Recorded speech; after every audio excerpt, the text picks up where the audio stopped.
This man had lost it all. His name was Gang Yu, once a celebrated hero. But he was forced to watch as the world's vilest monster tore his comrades apart. But even capture couldn't hold him. The villain escaped, murdering guards in his wake and setting every last prisoner free. Gang Yu had nothing left to lose. And on that very day, the prison warden came to him with an offer. A mission inside the inescapable fortress Ruthless prison. On the first floor below ground lurked the criminals who held entire cities hostage. Go deeper, and you'll find those who brought nations to their knees. Deeper still are the ones who nearly shattered continents. And in the abyss dwell the monsters who almost plunged the world into eternal chaos. They're running loose, but they haven't broken out of the prison. Yet. Gang Yu was a hero, but that man was gone. Now he had just one condition. In this world, heroes have a code: they don't kill villains. But that code was about to be broken.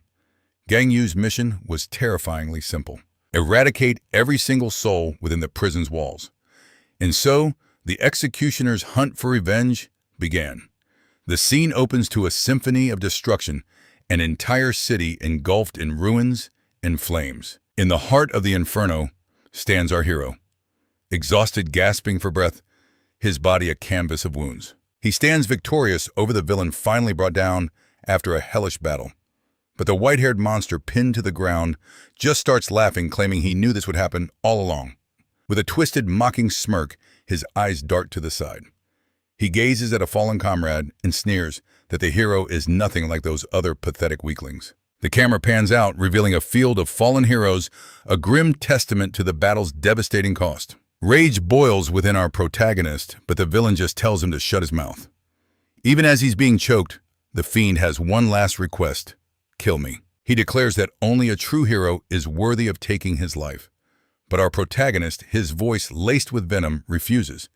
He spits that he will not become a murderer. As his grip tightens around the villain's throat, a memory flashes through his mind, a promise he made to his team. He vowed that true justice would prevail, that the villain would face punishment according to the law.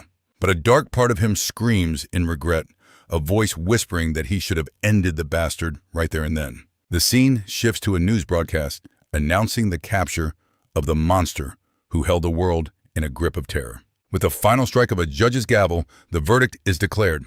He has finally been sentenced for his countless crimes. Surrounded by heavily armed soldiers, the final judgment is read aloud.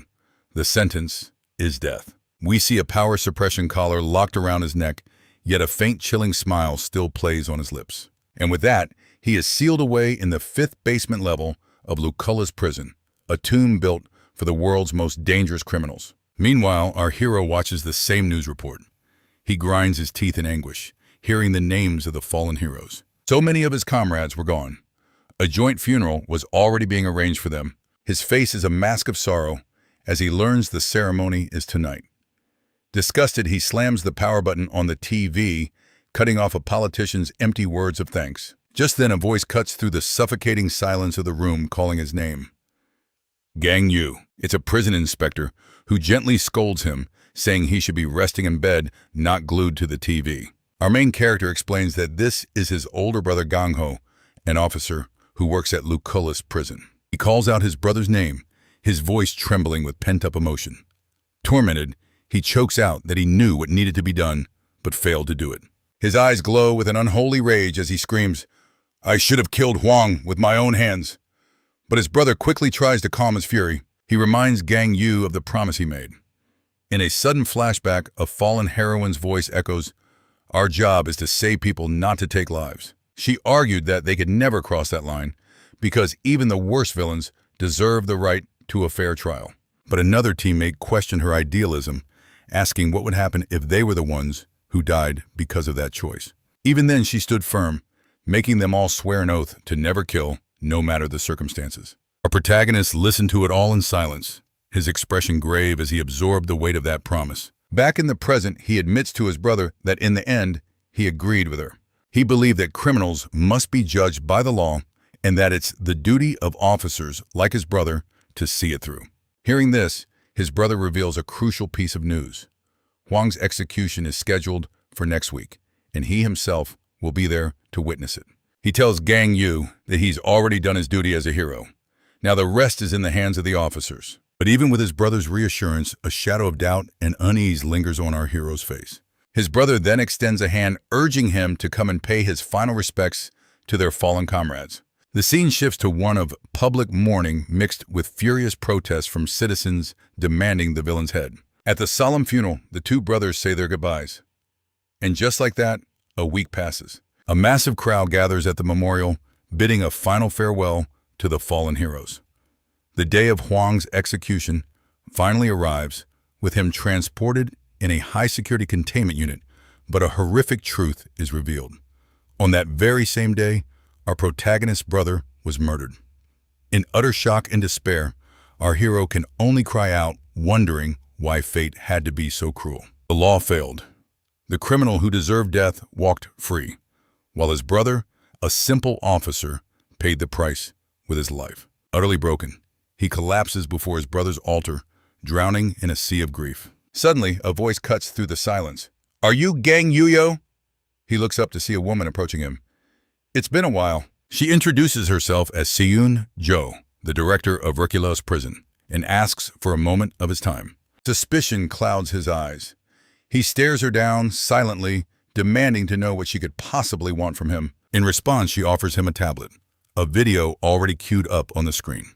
Confused, he can only ask a single question. "What is this?" The director's voice is grim.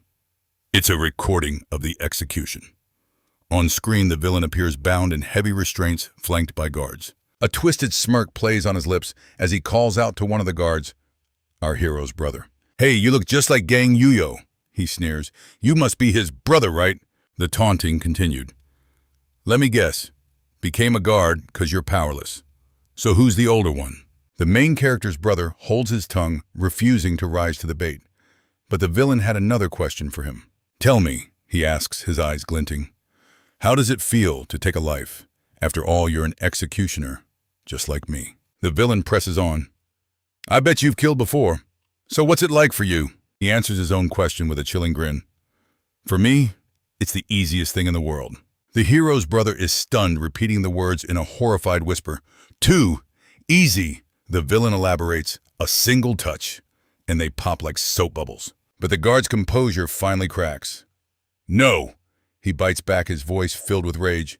"It's not easy at all." He shouts that he's crushed by a horrible guilt, even when executing scum like him with a mere press of a button. It's revealed that his job plagues him with nightmares.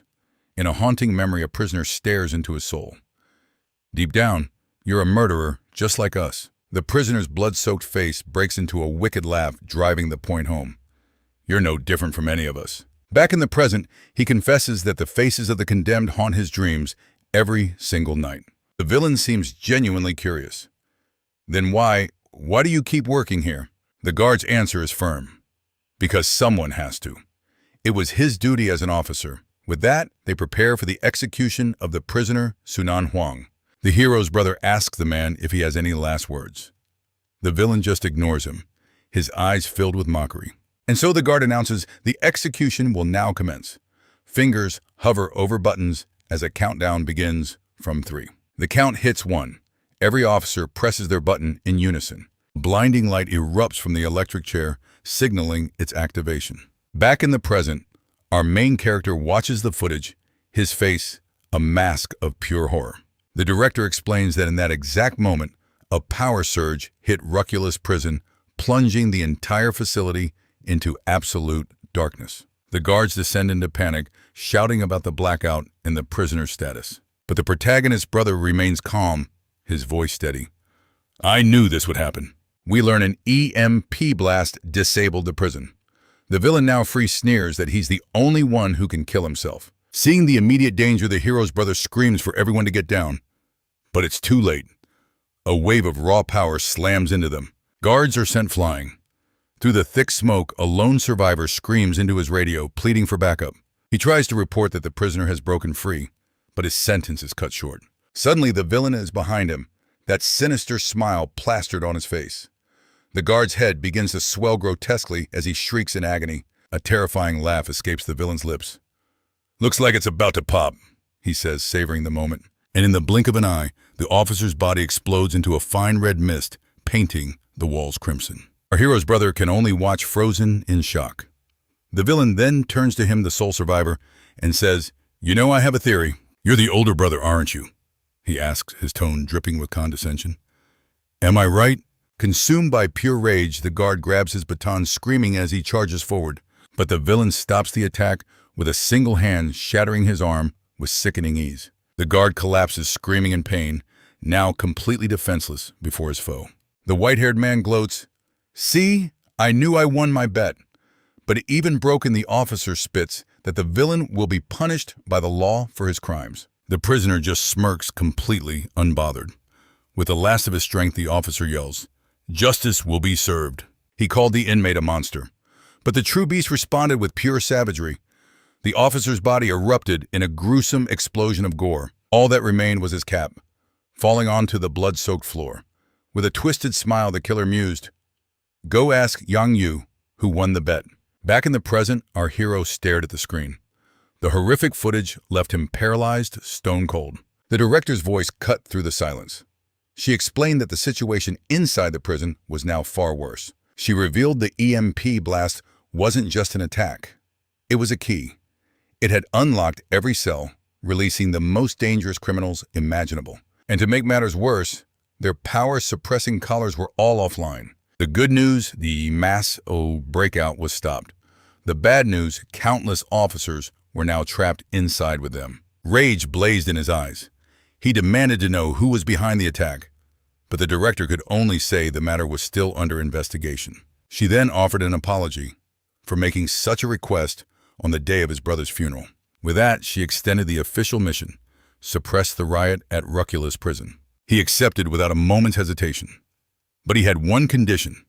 The director waited, her expression grim, ready to hear his terms. His eyes glowing with a crimson light, he made his demand. "I'll do it. My way." His mind then flashed back to the words of his comrades. A prison riot. Inmates hammered against a gate, desperate for freedom. He remembered the creed he once lived by. Heroes save people. They don't kill. But another memory surfaced. A memory of his brother, the prison guard. He remembered his brother's words. "The law passes sentence, but it's the executioner who carries it out." Suddenly, a massive explosion sent inmates flying. The survivors were left stunned, clueless as to what just happened. From within the smoke, a lone figure emerged. Instantly, every criminal was on high alert. Gang Yu had made a decision. He wasn't entering this prison as a hero. He was their new prison guard and their executioner. The inmates were shocked. They knew that name. The legendary hero, Gang Yu. But why in the hell was a hero wearing a guard's uniform? One of the convicts morphed into a grotesque monster. "Well, well," he sneered. "A pleasure to meet you." Following his lead, others transformed into beasts. "Die!" they roared, charging forward as one. Gang Yu stood his ground, perfectly calm as the monsters rushed him. One of them lunged, unleashing a powerful punch aimed right at his face. But Gang Yu's counter was infinitely stronger. His fist blasted a gaping hole straight through the creature's chest. The sheer force of the impact was immense. A shockwave sent the other inmates flying completely defenseless. In a single instant, the ground was littered with bodies. The survivors stared in absolute terror. They couldn't process what they had just witnessed. Meanwhile, Gang Yu calmly adjusted the mic on his collar, preparing to address them all. In a cold, commanding voice, he spoke. "Listen up, you pigs. I have an order from the government." He laid out his mission. Every prisoner from solitary to the lowest basement levels is now my target, all the way to the top floor, where my brother's cap was found. Just then, Huang appeared, a wide grin on his face. The villain seemed thrilled by Gang Yu's arrival, but our hero had other plans. His eyes burning with vengeance, he made an announcement. "My brother's duties will now be carried out." The prisoners were confused. "His duties?" one asked. "You mean an execution?" Outrage erupted through the crowd. They hurled curses at Gang Yu, refusing to believe their ears. One of them glared at Gang Yu. "Are you here to kill us all?" Gang Yu's reply was ice cold. "You've all taken countless lives without mercy." "I haven't killed that many," one inmate cried, but his record showed otherwise. Kita murdered 12 people in cold blood. Another claimed he'd killed fewer than he had fingers. But this psycho was a known dismemberer, and the other, a monster who preyed on children. At this, the whole mob erupted. They screamed for lawyers, crying about their rights. Gang Yu watched the chaos. his expression one of utter disgust. But amid the uproar, one inmate stayed quiet, a green-haired man named Guan Choi. He saw that Gang Yu's attention was divided. He thought this was his perfect chance. Focusing his will, he began to gather his energy, preparing to make a full-power escape. A blue aura flared to life around him. As Gang Yu stared down the mob, the prisoner roared, "I'm getting out of here, now!" But Gang Yu cut him short. By smashing his fist into the ground, a dark, terrifying energy erupted, silencing them all. The inmates were frozen solid, utterly unable to process the force of that single blow. He then turned to the sea of criminals and announced he was giving them a choice.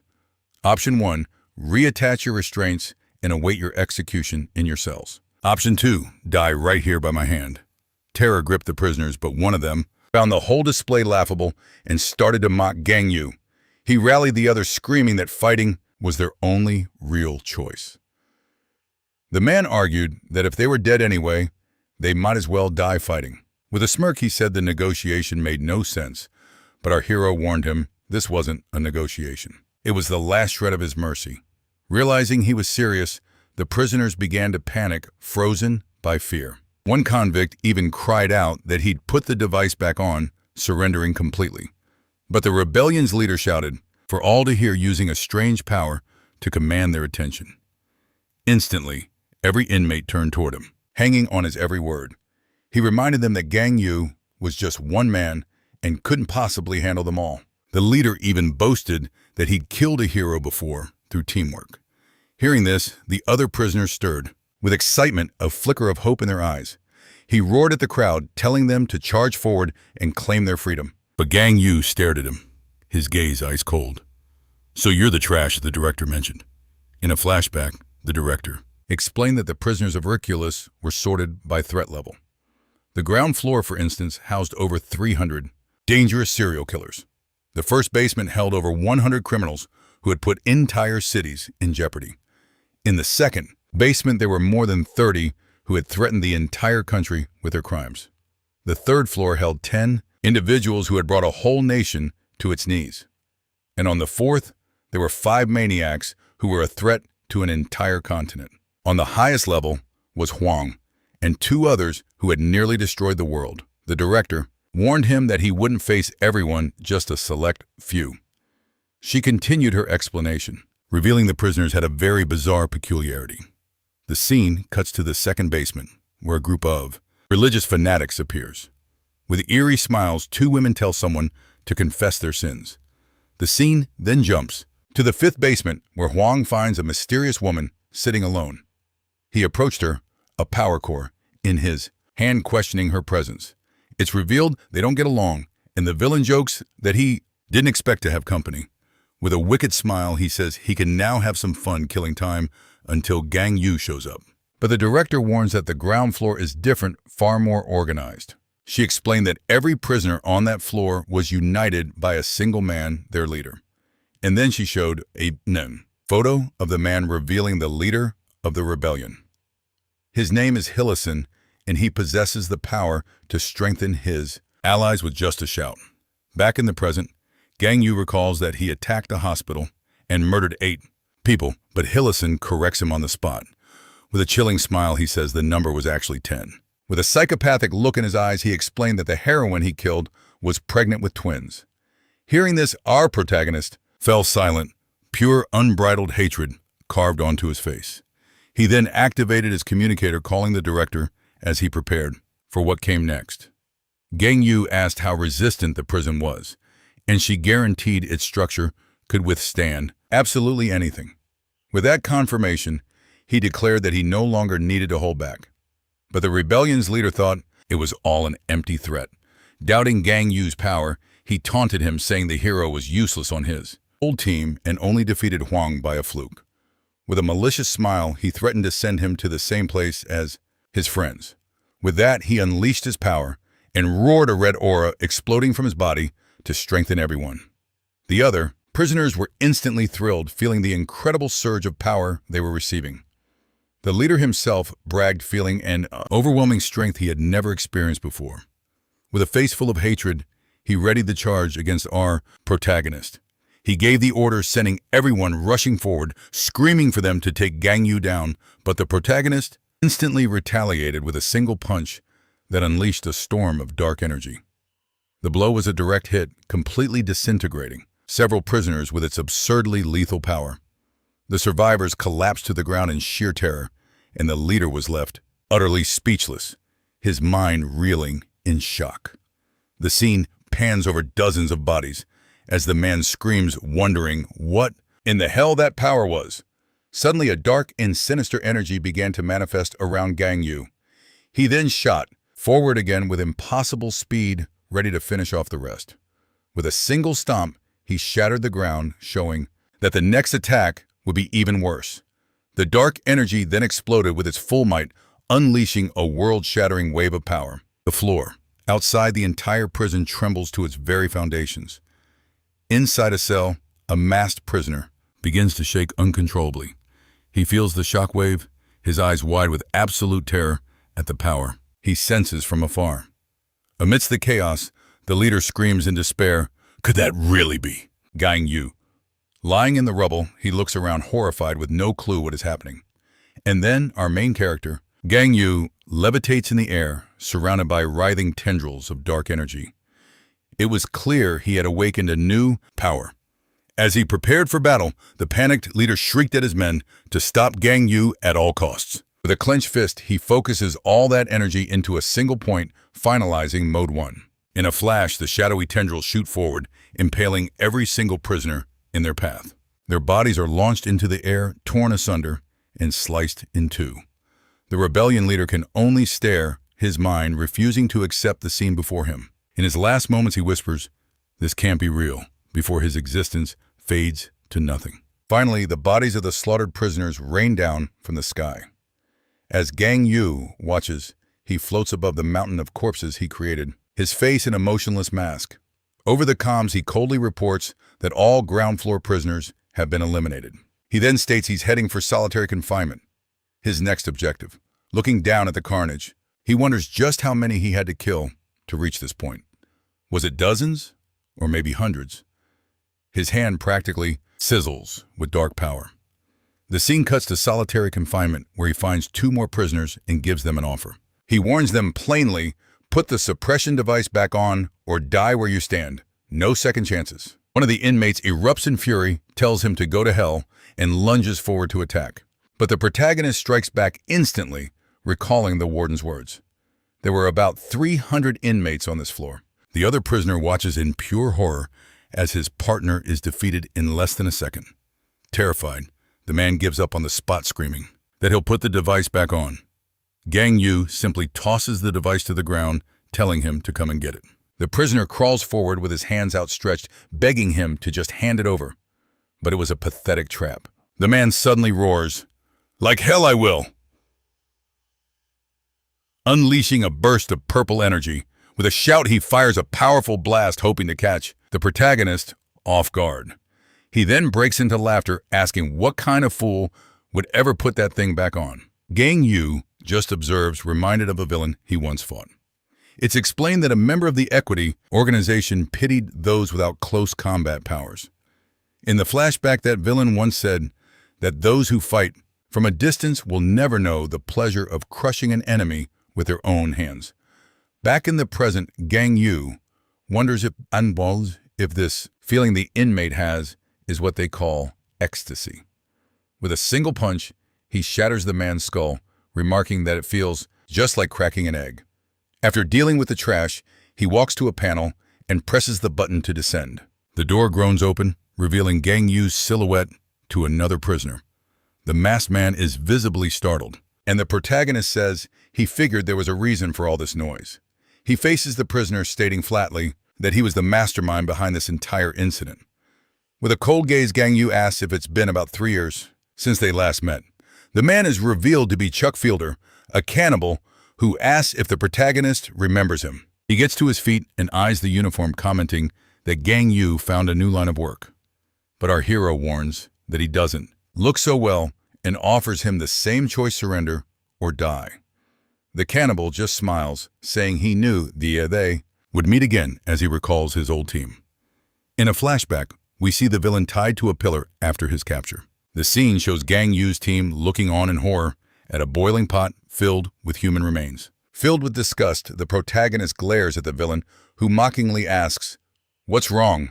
Doesn't it look tasty?" In the memory, the villain says, "The meal is fresh and delicious," all with a deranged, psychopathic smile. Burning with rage, Gang Yu declares that he's going to kill him right here, right now. But a teammate yells his name, stopping him in his tracks. She just stood there, watching Gang Yu nearly snap from the villain's provocations. With a worried expression, she told him no, reminding him that they were not allowed to kill anyone. The cannibal then taunts him, saying Gang Yu seemed quite unhappy with the decision to merely arrest him. Back in the present, the protagonist warns that if he doesn't answer, he will die in the next second. The villain then asks with a grin if he knows why he kills people. But Gang Yu couldn't care less. He attacks with his full strength, not wanting to hear another word from his mouth. The cannibal then screams his reason. He did it all so that people would remember him. With a crazed look in his eyes, he yells that he did everything so they would remember his name forever. He explains that when he takes a life, he becomes the most unforgettable person they've ever known. Using his power, he can burn his own memory into the eyes of his prey. This traps his victims in an endless nightmare, forcing them to relive their final moments with him. That way, he is never truly forgotten. And as proof, he remembers every single soul he's taken. The villain boasts that he can name them all, one by one, starting with a young girl. But before he can utter her name, a hand of pure violet energy erupts through his chest, silencing him instantly. Even with a fatal wound, the villain stumbles back as Gang Yu scoffs that it wasn't bad for a reject from solitary. The main character then reveals with chilling calm that he was actually aiming for the bastard's talkative mouth. He taunts him, saying his precious power wasn't nearly fast enough to dodge the attack. On death's door, the villain gasps, asking if Gang Yu remembers his own victims. But the protagonist's answer is cold. He doesn't. Trash like them isn't worth remembering. Hearing this, the villain's world shatters, and he decides to use his hallucination power. He conjures images of Gang Yu's former teammates to break his will. The projections of his friends call his name, begging him to stop this madness. The cannibal grins through the pain and says perhaps Gang Yu will remember the next scene he's about to witness. His teammate cries out his name again, her face etched with terror as a phantom attack rushes toward her. But the protagonist isn't fooled. With a single decisive strike, he shatters the entire illusion. He faces the dying villain and asks if those are all the tricks he has. The villain trembles, sweat pouring down his face, unable to believe Gang Yu saw through his ruse. He demands to know how the protagonist could attack the images of his own friends without a second thought. But Gang Yu just offers a slight chilling smirk and begins to explain that they were just illusions. And with one swift motion, he mercilessly cleaves the cannibal in two. The psycho's body collapses as Gang Yu stands victorious over him. With ice in his veins, he says he's no longer a hero, but a prison officer. But the villain with his last breath disagrees, saying he's no guard. He continues saying our main character is only one thing in the end, a monster. Revealing his true thoughts on Gang Yu, he adds that deep down, he's no different from the infamous Sun Huang. The protagonist listens in stony silence, letting the villain's final curse wash over him completely unaffected. The scene cuts to the basement where Huang himself looks up the picture of pure boredom. He complains to the defeated woman, calling her boring for not even fighting back, but she can only lie there in silence, staring at the villain with a hollow, defeated expression. With a tired sigh, Huang wonders how long it will take Gang Yu to arrive. He then muses that perhaps it would be faster for him to just go up himself instead of waiting around. The perspective shifts to a location far from the prison where a mysterious group was observing everything from above. One of the men asks their leader when they should intervene, but she simply tells him that he has already arrived. Her eyes are glued to a tablet, mesmerized by the image of that man, Gang Yu, on the monitor. A sinister smile spreads across her face as she declares that man will one day be her husband. Canis asks, confused if she's talking about her husband. Sinka excitedly confirms that yes, he will be her husband. Utterly bewildered, a subordinate Canis then reminds her that she previously said she wanted Sun Huang as her husband. Gateau confirms it, saying that's why they attacked this place, to rescue Huang. Canis insists that Gang Yu is a hero, but Sinka coldly corrects him, saying he was. With a glint of madness in her eyes, she yells that he doesn't look much like a hero now. As Canis falls silent, her men point out that polygamy is illegal, so she has to choose just one of them. Then, with a dangerous intensity in her eyes, she begins to say that the survivor will be the man she chooses, pitting the two monsters against each other in a battle to the death. With a wicked grin, she wonders which of them will come out alive. The scene returns to director Seun Jo, who is praising Officer Seo for a job well done. She remarks that he cleared the prison's ground floor in record time. Seun warns that the prisoners grow stronger on the lower floors and suggests he take a break, but Gang Yu refuses to stop. He demands she open the door at once. The director stares back at the officer and simply says she understands his decision. Before he descends, the director tells him she has a favor to ask. She explains that she's still receiving signals specifically from the second basement floor. They are life signals from officers who survived on the lower floors, but are now in grave danger. She urgently asks him to help them get back to their families. Gang Yu then asks if she knows how many officers are alive on each floor. Seun says she doesn't, as all communicators below the first basement level have been completely destroyed. But she reveals there is one single exception as the scene shows an officer lying on the ground. This exception, she explains, is on the fifth basement floor where a camera is still working. On the screen, an officer's desperate screams echo through the halls. Paralyzed by fear, he begs for anyone to save him from the grotesque creature crawling towards him.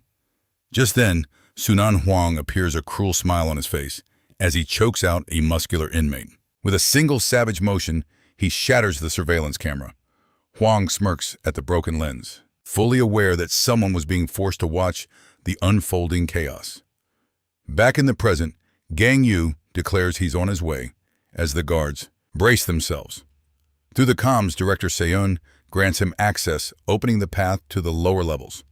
She pleads with him to be cautious as the inmates below are on a completely different level. But the massive door is already grinding open. Without warning, a colossal prisoner attacks his punch, a blur of raw power that catches everyone off guard.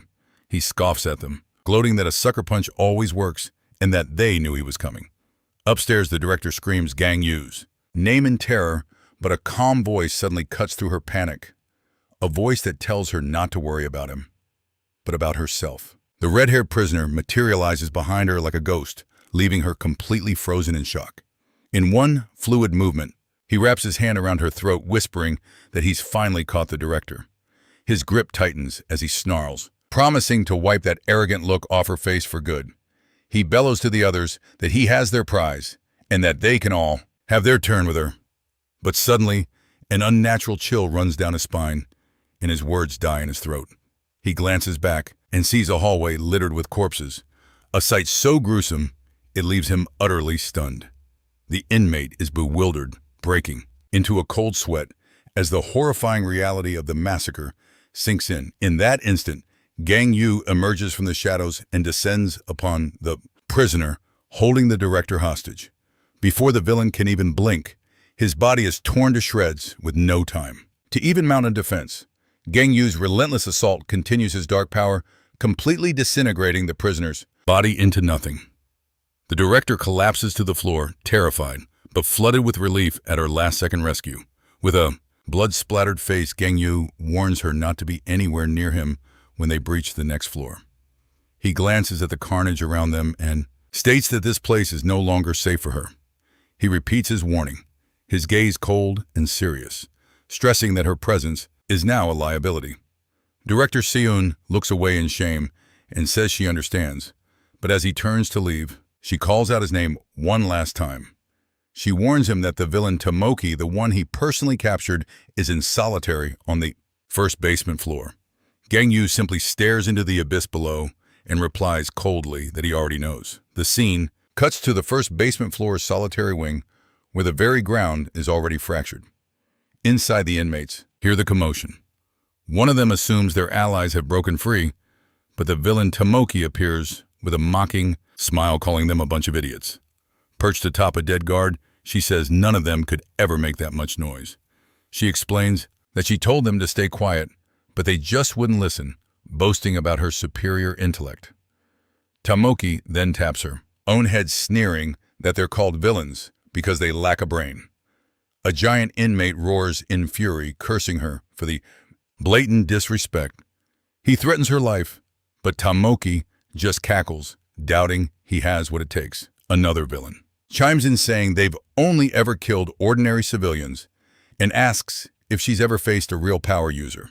She scoffs, replying that if they had, they certainly wouldn't be rotting in this prison. Enraged, the prisoner unleashes his aura and screams that he's about to kill a power user. Right now, he lunges forward to attack, but Tomoki's arm instantly transforms into a monstrous blade, striking him first. The brute is cleaved in half by her demonic power. Holding up a blood-drenched hand, she asks, "Now who's killing whom, you arrogant fool?" She reveals that she learned to fight like a hero only to use that knowledge, to become the perfect hero killer. Then the former heroine makes them an offer, inviting every prisoner to join her cause. Licking the blood from her fingers, she promises to teach them how to hunt and slaughter those with superpowers. Tomoki claims she can teach them because she knows every single one of the hero's weaknesses. With a psychotic grin, she reveals she knows everything about Gang Yu's powers. A prisoner gasps, asking if she truly knows his abilities. He presses on, demanding to know how she could possibly get that kind of intel while locked away. With a sly smile, she reminds them she had a very long career as a hero. But another villain cuts her off, questioning what good that information is now. He sneers, saying Gang Yu was an elite, while she was nothing more than a third-rate hero. Hearing this, Tomoki lets out a chilling, mocking laugh. Thoroughly amused, she begins to explain that Ryosa, the leader, reformed the entire hero industry. The first new rule redefined heroism itself, forbidding them from ever killing villains. Then the second rule forced all heroes to train and operate together in teams. And finally, she completely abolished the level system that ranked all the heroes. She reveals the most critical detail. The ranking system was gone long before Gang Yu ever joined. Whispers spread like wildfire that he was the leader's pet or had some powerful backer. One of the thugs had to agree, realizing he'd never actually seen Seo throw a punch. He was terrified of Gang Yu's monstrous strength, but Tamoy just smirked, calming him down. "This place is full of pathetic weaklings," she scoffed. She claimed that even the two of them who'd slaughtered thousands could have conquered the first floor easily. Tamoy pressed on, mentioning other inmates who had also racked up kill counts in the thousands, all on their own. With a sly grin, she asked, "Isn't it obvious we're the ones who are truly strong?" She quickly clarified she wasn't calling Gang Yu weak, admitting he was powerful. But with absolute confidence shining in her eyes, she revealed a critical secret: she knew his weakness. And that was the key to their victory.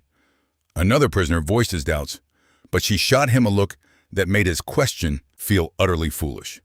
She turned up the pressure on the others, reminding them they had no choice but to fight. And to make things even more tense, she warned that Gang Yu was drawing closer with every single second. With their backs against the wall, one of the prisoners finally cracked, agreeing to join her cause. Tamoy then turned to their leader, directly challenging him. "So what's it going to be?" He rose to his feet, a grim look on his face. He was in. His first question, "What's the plan?" The scene cuts away, flashing back to an explanation of how powers emerged centuries ago, split into three distinct categories. The first is the physical type, which enhances and strengthens the user's own body. The second is creation, the ability to manifest matter out of thin air. And the last is the special type, a catch-all for every other bizarre ability. Back in the present, the villains stood in stunned silence, completely baffled by her lecture. Suddenly, one of them felt a terrifying presence and screamed out a warning. "The target is here." With eyes glowing with psychic energy, the telepath confirmed it. The target was in range and ready for battle. He sent out a mental message, "Can you all see him?" After getting a confirmation, Tamoy finally dropped the bomb. Gang Yu's power was the physical type, just like her own. It turned out she believed she discovered his weakness from watching his training sessions long ago. In a flashback, a younger Gang Yu stands before a training bot, initiating its combat protocol. The massive machine whirs to life its systems, firing up to go all out. Back in the present, Gang Yu gave them a simple choice. Put on the suppressors or die. One of the convicts didn't hesitate for a second firing. A massive energy beam straight at him. The blast hit Gang Yu dead on, yet he didn't even flinch, let alone try to dodge. In the flashback, Tamoy's eyes lit up with realization. Gang Yu's weakness. He never dodges an attack. In the present, another prisoner powered up his strike, aiming to exploit that very same weakness. Tamoy's grand strategy was finally revealed. Use prisoners with long-range abilities to overwhelm him from a distance. With that, a devastating storm of every kind of attack imaginable rained down on the officer. The telepath confirmed it. He's taking every single hit, Tamoy smirked. She knew he would. But she also knew the real reason Gang Yu never dodged. It wasn't because he couldn't, it's because he never needed to. The attacks were just too pitifully weak. And that's exactly why the cunning villain had a nasty little surprise waiting for him. Tamoy had hidden something special within that barrage of ranged attacks. Suddenly, Gang Yu's eyes shot wide open as he sensed something was wrong. In that instant, multiple devices clamped onto his body, locking him in place completely. In a flash, Gang Yu was covered in strange gadgets, his movements totally restricted. One of the villains shouted in triumph, "It's done!" He revealed them to be power suppressors. He explained he'd scavenged the devices from the dead guards just as she'd ordered, but their leader was still skeptical. Can these things even work on an elite hero of his level? Tamoy just laughed, reassuring him they had more than enough to completely seal his power. She laid out the plan. Million would attach the suppressors, while the others provided the distraction. But with a wicked smile, she added that she decided to add a little insurance, just to guarantee their victory. Then she revealed her trump card. 30 devices should be more than enough to do the job. The prisoners erupted in celebration, screaming that he was finished. But they had no idea that Tamoy's perfect plan had 3 massive, fatal flaws. And the first flaw was about to be revealed. Gang Yu was far from defenseless. With a deafening roar of power, he shattered every single suppressor, leaving everyone completely stunned. The prisoners could only stare in disbelief. Gang Yu was on a level far beyond anything they imagined. He was stronger than any top-tier hero that had ever existed. The telepath could feel the crushing return of his immense aura. Blood began to trickle from his nose as he screamed a warning. He destroyed all the suppression devices. Tamoy couldn't believe her eyes. Her entire plan hinged on those suppressors working. Cries of utter despair began to fill the air. As her strategy crumbled to dust, one of the prisoners shrieked in rage, watching Gang Yu advance slowly toward them. Panicked, Tamoy frantically ordered the telepath to initiate phase 2 of the plan. But it was too late. Gang Yu's voice, cold and absolute, echoed through the room. Stand still. One of the villains, however, refused to listen. With a helpless guard in his grasp, the villain raised a hand to strike. He screamed a desperate threat. Don't move, or this man dies. It was a classic, desperate move. Take enough hostages, and surely you can stop the monster's advance. But Gang Yu didn't play by the rules. With zero hesitation, his dark aura exploded outwards. And just like that, the second flaw in their plan became fatal. The villains were instantly vaporized. One of the prisoners felt a chill. She'd forgotten to mention, his power wasn't just brute force. Gang Yu commanded a special type ability, far deadlier and more versatile. As the third flaw became terrifyingly clear, a desperate thought crossed their minds. Maybe, if they put the devices back on, they could survive. A panicked villain tried to catch his eye, frantically searching for an opening to surrender. Terror consumed him as he shrieked, I'll put it back on! I'll wear the suppressor! He was literally begging for his life. His pleas not to die echoed in the chaos. But it was far too late. Gang Yu's power consumed him without a trace. This was Tamoki's fatal miscalculation. She crafted a strategy against a being she could never hope to defeat. She had underestimated him completely. The wave of dark energy washed over the remaining prisoners, leaving them frozen in pure terror. The leader of the group could only curse his fate. He stared into the abyss and knew his end had arrived. He spun towards Tamoki, his voice cracking with desperation. Don't you have a plan B for this? he roared in regret. "I can't believe I trusted you. How did the suppressors fail?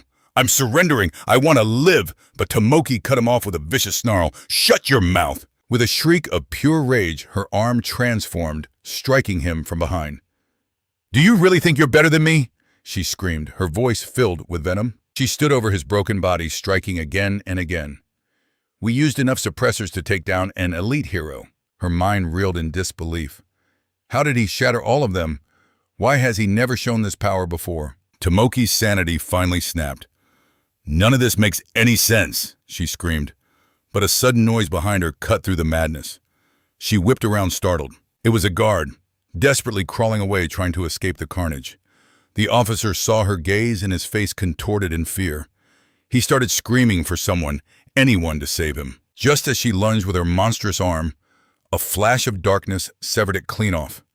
She stared dumbfounded at the limb on the floor. Then her eyes locked onto Gang Yu, who was now approaching slowly. Gang Yu spoke, his voice dripping with sarcasm.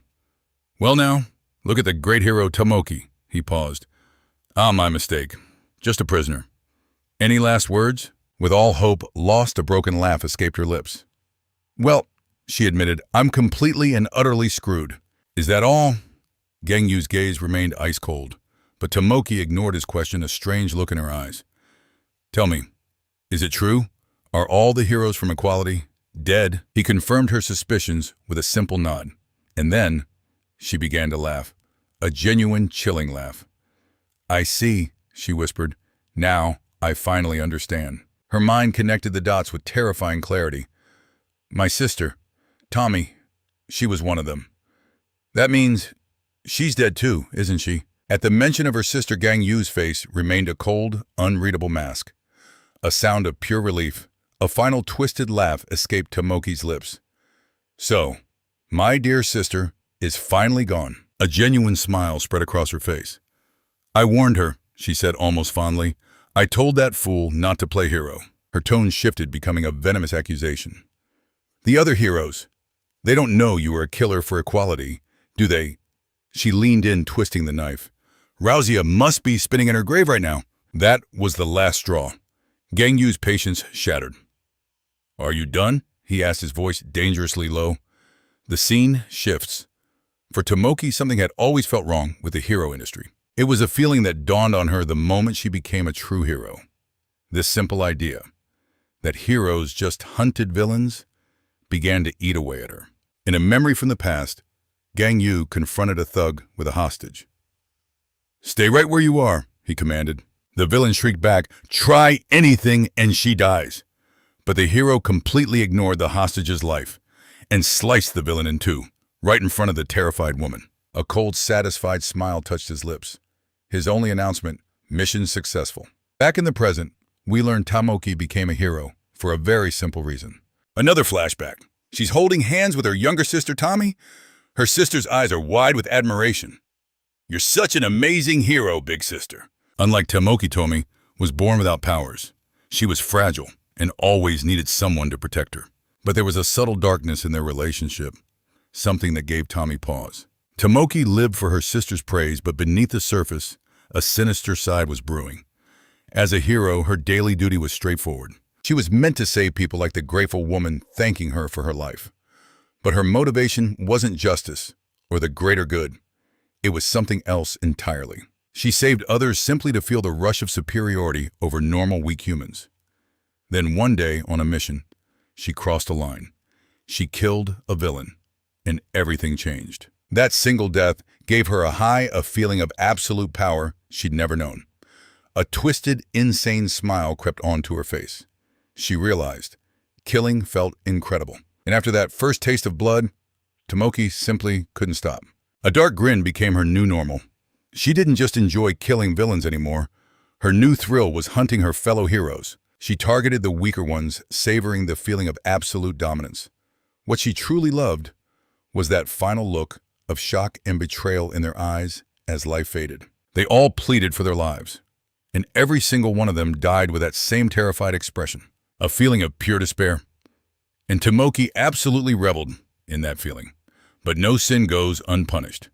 Her sister Tommy noticed her coming home late, reeking of blood, and decided to investigate. That's when she stumbled upon a horrifying scene. Her own sister in the middle of a massacre. Stunned, the young girl could only scream her sister's name. She couldn't process what was happening. Tomoki whipped around annoyed. "I told you not to go out so late," she scolded. But with a fresh corpse at her feet, she flashed a twisted smile. "It's a bit late to worry now. Why don't you join in on the fun? But if you don't want to," she added, "I can just handle you myself." Her sister could only scream, "No," absolutely terrified by the offer and her sister's insane expression. This was the memory that sealed her fate, the reason Gang Yu finally captured her. In that moment of utter despair, Tammy's own powers awakened for the first time. With a shattered heart, her very first mission as a hero was to stop her own flesh and blood. After that, she officially registered and began hunting down Tomoki, who is now a full-fledged villain. Until the day finally came when the villain Tomoki was cornered by her little sister. Using her chains, Tammy bound her sister, declaring her under arrest. But Tomoki just scoffed.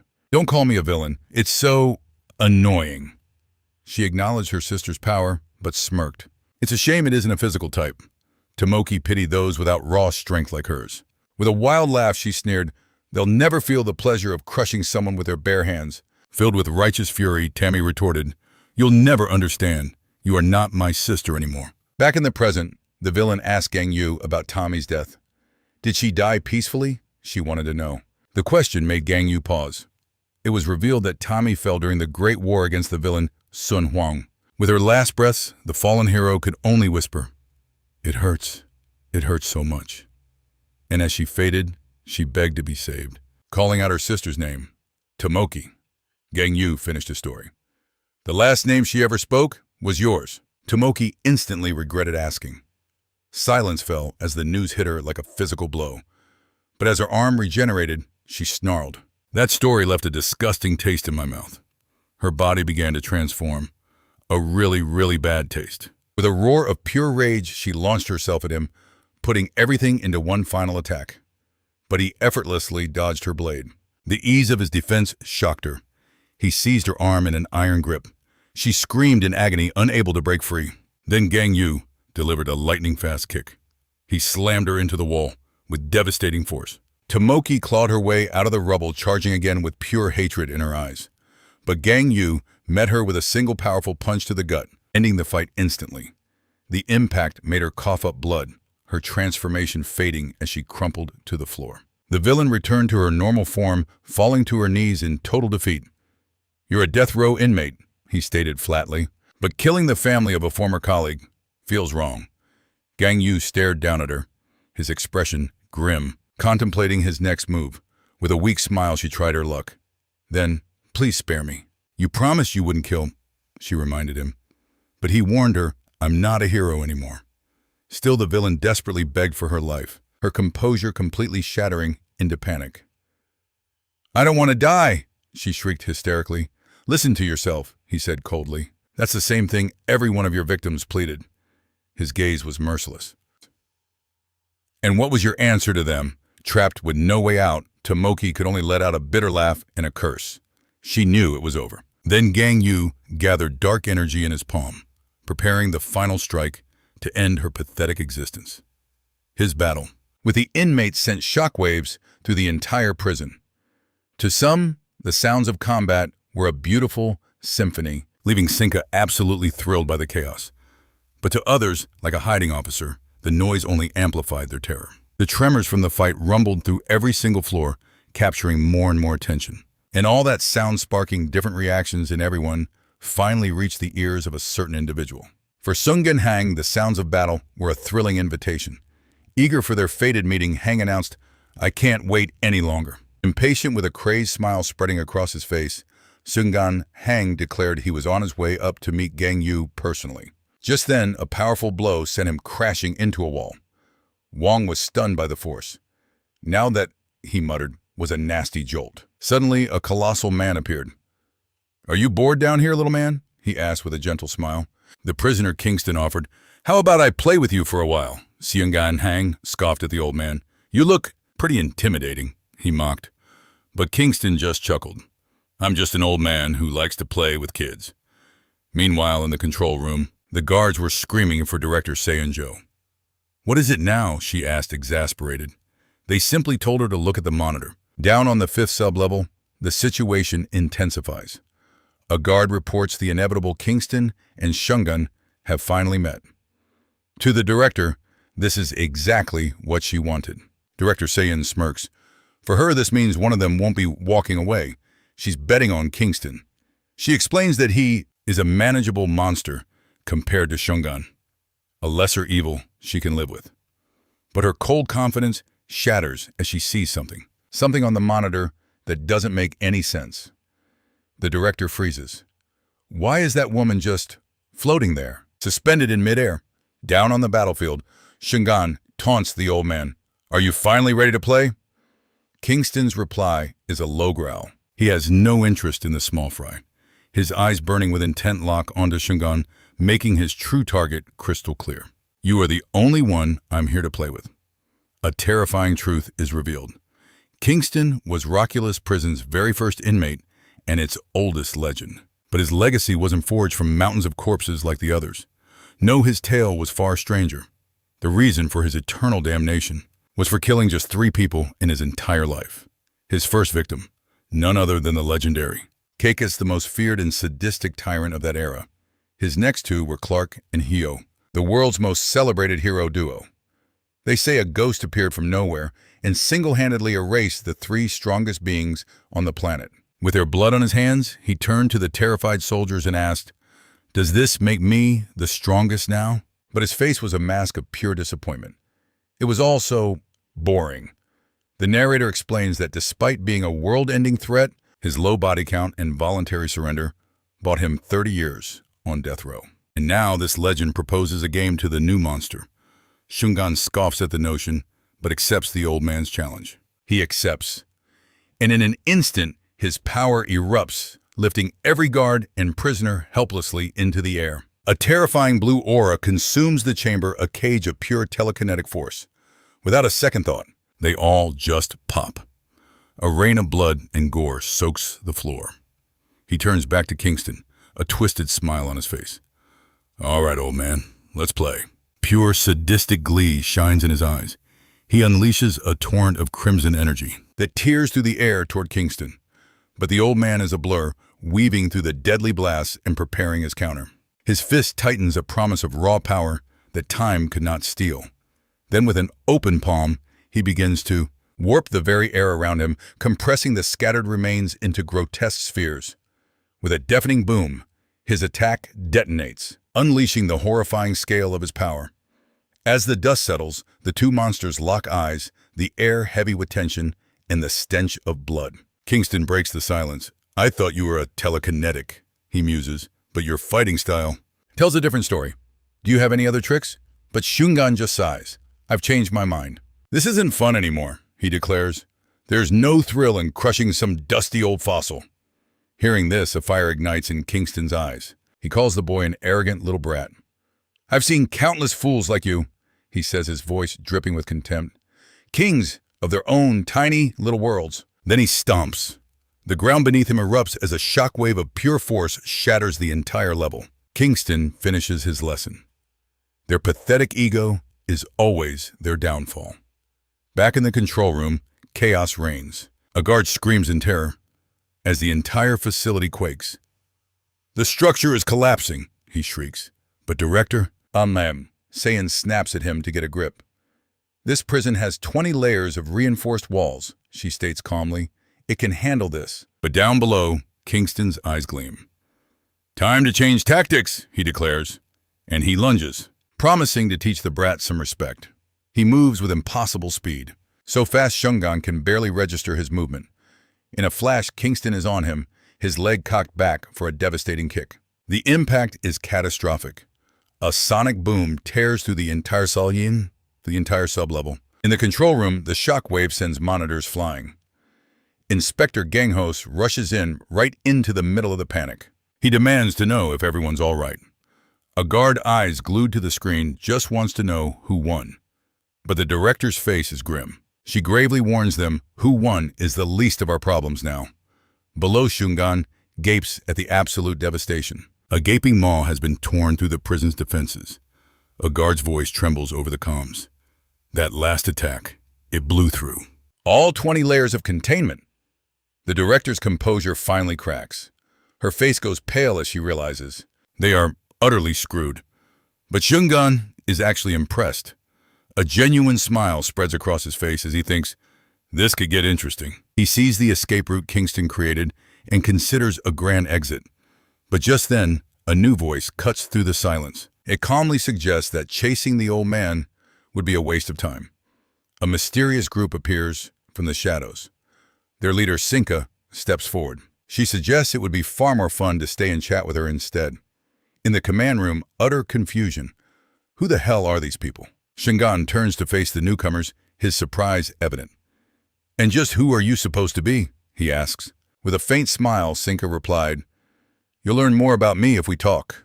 The director began to panic, shouting, wondering how that girl could have reached the 5th sublevel. But Sinka and her team were already in position. First things first, she announced, we have something to take care of. Her face appeared on the monitor as she declared, all spectators of this fight are no longer welcome. Following an intense flash of light, she commanded, you may leave. And just like that, the screens in the control room went black. As Director Siyun recovered from the blinding glare, he roared in fury, having lost all visuals of the battle. The scene shifts, revealing Gang Yuo standing before a colossal gate awaiting his next command. He activates his comms to report. First sublevel is clear. Open the gate. The director tried to respond, but the signal began to crackle with static. Soon after, the communication was cut off entirely. Gang Yuo found the sudden silence unsettling and tried hailing them again, but the device only responded with a sharp error tone. He stood alone in the vast, empty hallway, completely oblivious to the chaos erupting on the surface. The signal must be weak down here, the officer reasoned, deciding to press forward on his own. With every ounce of his strength, he began to pry the heavy metal gate open with his bare hands. Gang Yuo descended the stairs, heading deeper into the prison's 2nd sublevel.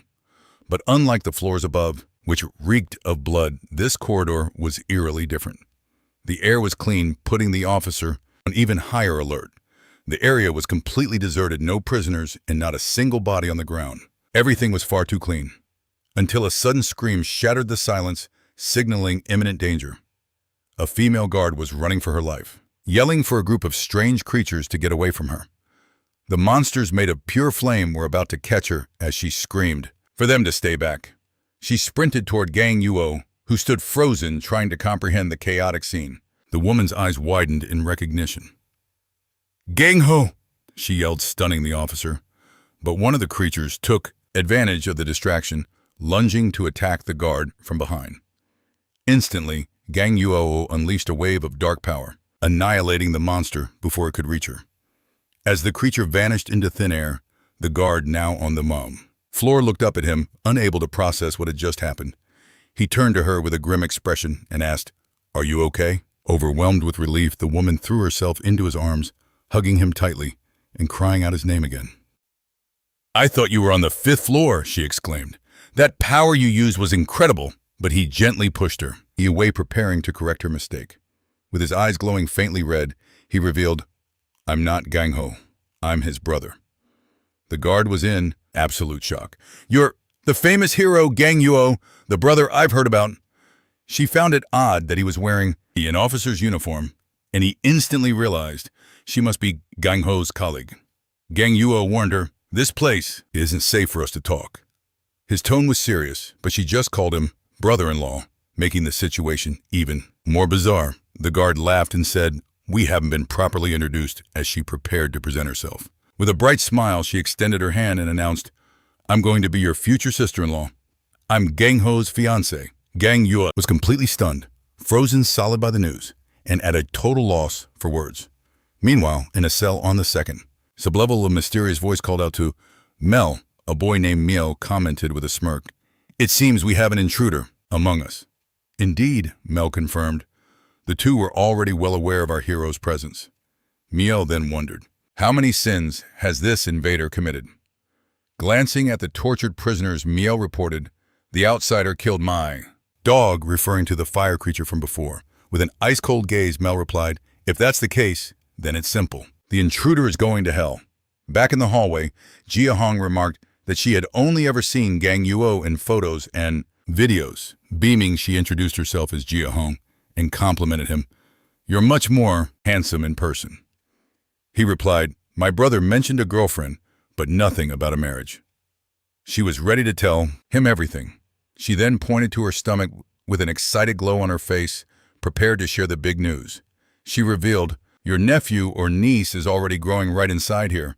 Shocked Gang Yuo could barely react as she explained they had only found out a few days ago. Jia Hong said Gang Ho's plan was to tell him everything after Huang's execution. "Is that really true?" he asked. She confirmed it, then wanted to know if there was a problem. With a grave look, he simply replied, "No, that wouldn't be a problem at all." She then switched topics, asking, "So what are you doing here, and why the uniform?" The guard was stunned when he explained, "I came as a special officer to execute everyone." Confused, she asked, "Why would you be the one to carry out the executions?" "That's so strange." Seeing her confusion, he said he would quickly explain what had happened at the prison. He began his story. The prison was hit by an EMP attack, and she didn't get the acronym. Who would do something like this? All he could say was that the case was still under investigation. A knot of worry tightened in her stomach. "What about Gang Ho? He's on the 5th sublevel." With a grave expression, Gang Yu prepared to deliver the news about his brother. She stood frozen anxiously, awaiting his answer. He paused, letting the silence hang heavy in the air. Then he revealed the truth. Gang Ho was sending rescue signals directly from sublevel 5. The news washed over her in a wave of relief. He was alive, but Gang Yu warned her, "This place isn't safe." She refused to go. "I'm staying." Jia Hong insisted she could lighten his burden. "You're going?" "To need my help." And then she revealed her power, psychometry, the ability to read memories. She quickly explained herself, assuring him she only used her power for a good reason. She used it to help inmates and to find out who was truly guilty. "How can that possibly help me?" he asked. She began to explain the nightmare, unfolding on this floor. It was under the complete control of 2 siblings from solitary confinement, Miel and Mael. They could summon a creature that stabs its victims' hearts, turning them into mindless puppets. Because of them, every single prisoner on the 2nd sublevel was now a puppet under their control. "Because I know their power," she finished. "I know exactly how I can help you." Jia Hong revealed they were disciples of the mage, a powerful villain Gang Yu knew all too well. But he shook his head. "I don't need help. Get out of here and stay safe." Then she played her trump card. "Some of the puppets are prison officers. You won't be able to tell them apart," she explained. "But I can read their memories." He questioned her logic. "If they're puppets, aren't they already dead?" "No," she assured him. "They're not. They are all still alive and can be saved." With absolute determination, Jia Hong claimed she could persuade the siblings to stop. Gang Yu argued back, "Think about the baby. This place isn't safe." His gaze was filled with concern for his new family, but she was resolute. "I'm an officer. It's my duty, no matter what." Seeing her unbreakable will, he extended his hand and finally agreed. "Fine, we'll do it your way." He offered a gentle smile that reminded her so much of Gang Ho. But in that instant, something went terribly wrong. His dark power suddenly manifested, trapping her in claws of crimson energy. With a flick of his wrist, he lifted her into the air, completely immobilizing her. Trapped within a sphere of raw power, she had no idea why he'd attacked. "This energy is my power," Gang Yu explained. "It will keep you safe from any danger." She asked if it would affect her body. The floating sensation was just weird. He watched her for a moment before turning his attention to the threat ahead. An entire army of statues with golden halos appeared, blocking their path completely.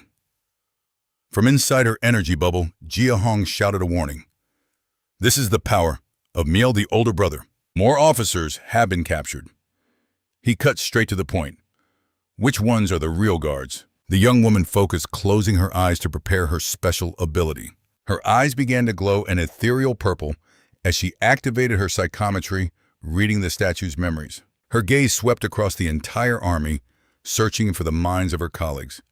After a tense moment, she found them, the 2 in the very back, But just as she was about to lay out the strategy, the energy claws began to close in on her. The red sphere became opaque, and she screamed, not understanding what was happening. Desperate, she yelled that she couldn't see anything anymore. "What are you doing?" He just stared at the sphere and stated calmly, "There's a much easier way to handle this." With that, his power surged forward and destroyed them all, leaving the real officers completely unharmed. One of the controlled monsters lunged at Gang Yu, swiping with sharp claws. He didn't even flinch, stopping the attack with a single punch. He was done messing around. With a cold look, he explained his logic. "The inmates will be killed. It's the easiest way to separate the two groups." Then he began to fight, for real, annihilating the puppets with a series of brutal attacks. The carnage unfolded as Jia Hong watched, helplessly from inside her protective sphere. The scene focuses on the bubble, which now protected the two officers, who were spared from the massacre. On the other side of the hall, the siblings Miel and Miel observed the battle. Stunned by his raw power, Miel asked her brother what he thought of the mysterious intruder. Miel wondered aloud, could he be even stronger than our master, the great mage? The younger sister then asked if he might also be stronger than a certain mysterious woman. Seeing the hero's overwhelming power, Miel's bravado crumbled, and she cried out to her brother in fear. Her voice trembled as she moved closer, admitting the enemy's strength was terrifying her. Mealy tried to soothe his sister, assuring her their plan was solid. Turning to his puppet army, he warned them that he wouldn't be going easy on them. Inside the sphere, Jia Hong let out a terrified scream as the crushing energy closed in. "Why did you trap me?" she cried out. Gang Yu simply apologized, saying he should have warned her first. Utterly confused, she demanded to know what was happening. He explained calmly that he had isolated the officers. Then, with a chilling gaze, he delivered the final blow. "I've executed all the other prisoners," he revealed. The guard reeled in shock, yelling that the execution chambers were on the 5th sublevel, but he confirmed he hadn't used them, having done all the dirty work with his own 2 hands. "Whose insane idea was this?" she demanded, unable to process his words. Without a flicker of hesitation, Gang Yu claimed full responsibility. "The decision was mine and mine alone." Jia Hong desperately questioned if the director had actually approved this madness. He confirmed that she had. The hero let out a sigh, weary of having to justify himself to her. Outraged, she cursed the director, wondering what could possess that woman to allow this. She turned on him, asking if he was truly okay with what he'd done. "I simply did my duty," he stated flatly. He continued explaining that a corrections officer's job wasn't what she imagined, but she screamed back that their duty was rehabilitation, not mass slaughter. His patience snapped. He cut her off, warning that he didn't need a lecture on her naive ideals. He remembered them all saying heroes save people, and only the law judges the guilty. But with a look of pure fury, he snarled that he knew exactly what happens when you cling to those empty ideals. A horrifying image flashed through his mind, a massacre at the hands of uncontrollable monsters. The hero declared he no longer cared about being an officer or a so-called hero. With pure hatred burning in his eyes, he growled that someone had to put those inhuman beasts down. Trapped in her prison, Jia Hong was terrified by his coldness and called out his name. She tried to argue that the prisoners were still human. "Are you serious?" he asked. The guard was struck speechless, crushed by the weight of his question. Then his control shattered, and he roared, "What part of them makes you think they're human?" Gang Yu explained that every last person there had murdered thousands. They all deserved to die. In the past, there was a debate about the death penalty due to wrongful convictions. But he reminded her that ever since psychics appeared, not a single person had been convicted by mistake. She still tried to argue they all had a story, but he sighed, completely done with the conversation. Just as she was about to mention the sisters, he cut her off, his voice like steel. He stared her down and asked about the victims. Didn't they have stories too? Trapped, Jia Hong began to question everything he was doing. Seeing her terror, he added that it made no difference. They were all going to die sooner or later anyway.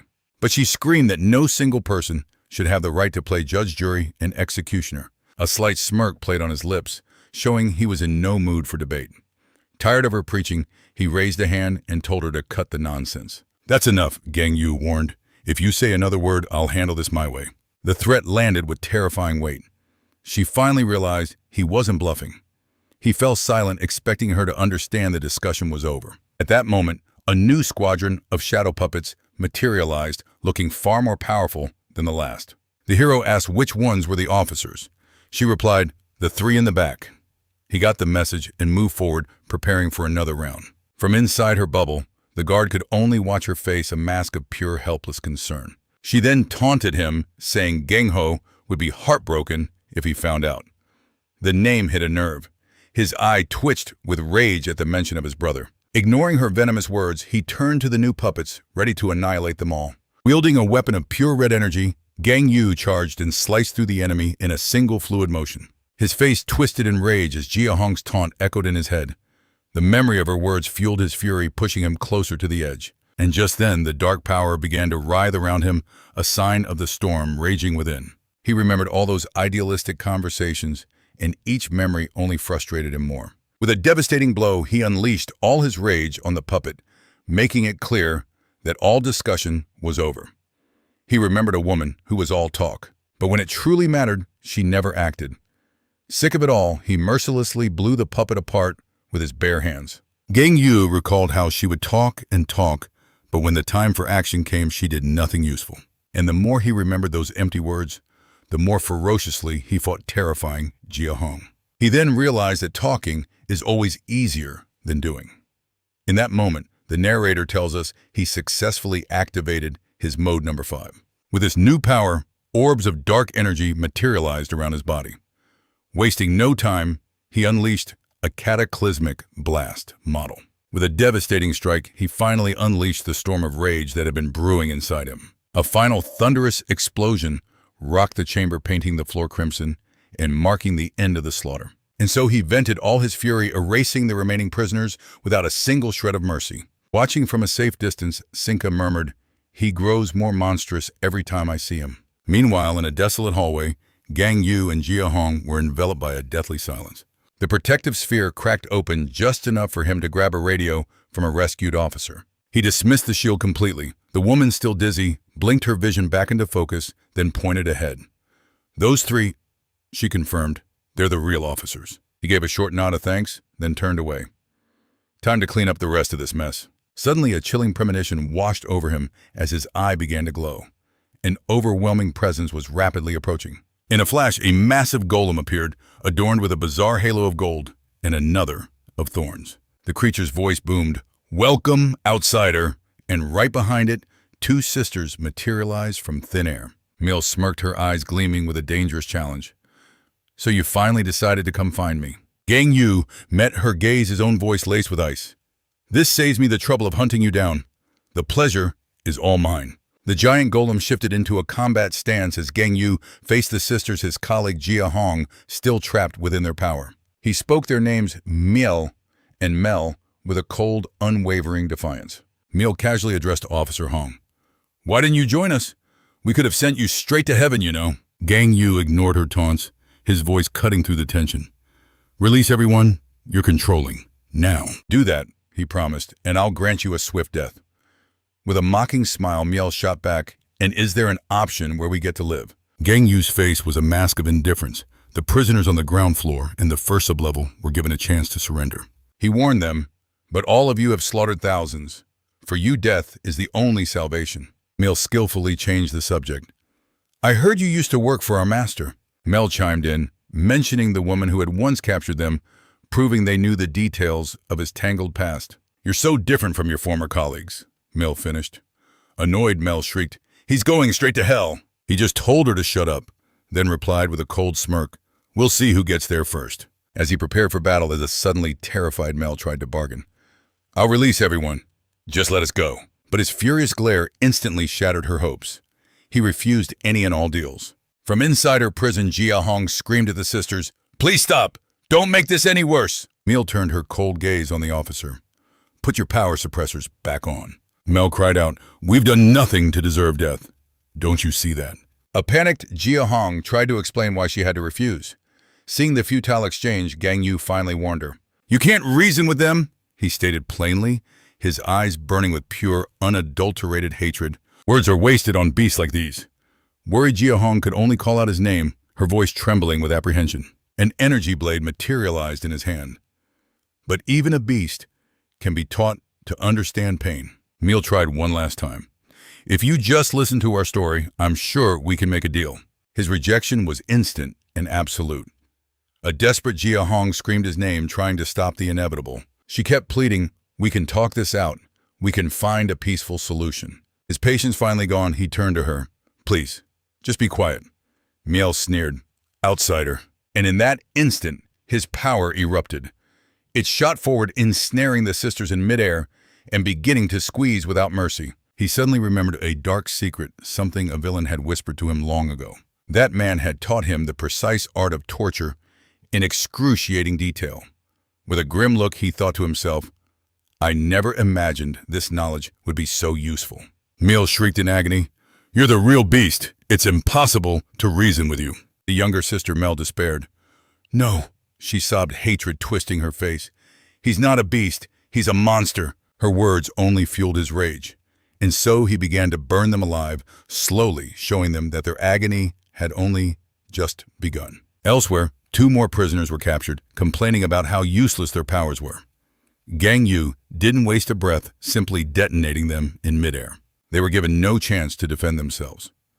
As a rain of blood fell around him, he wondered, why do these disgusting insects even bother trying? Within the magic circle, Miel makes her move. She pours her energy into the sphere, preparing a desperate gambit to delay their foe. Instantly, a massive seal erupts across the floor. Gang Yu immediately recognizes it's a trap. From a dark portal, twisted demonic creatures begin to pour out, surrounding the hero. He faces the horde, wondering if this is a summoning spell. This time, however, they aren't human.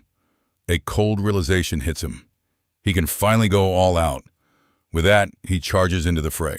Gang Yu unleashes a pure massacre, leaping and slashing through the monsters with his dark power.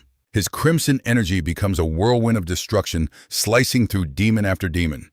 Even a creature's grotesque smile can't halt his relentless assault. He carves a bloody path through the horde, giving them no chance to even fight back. Miel watches the carnage unfold in absolute terror, completely powerless to stop him. "How much longer?" she cries out. Miel screams back, "I need 10 more minutes."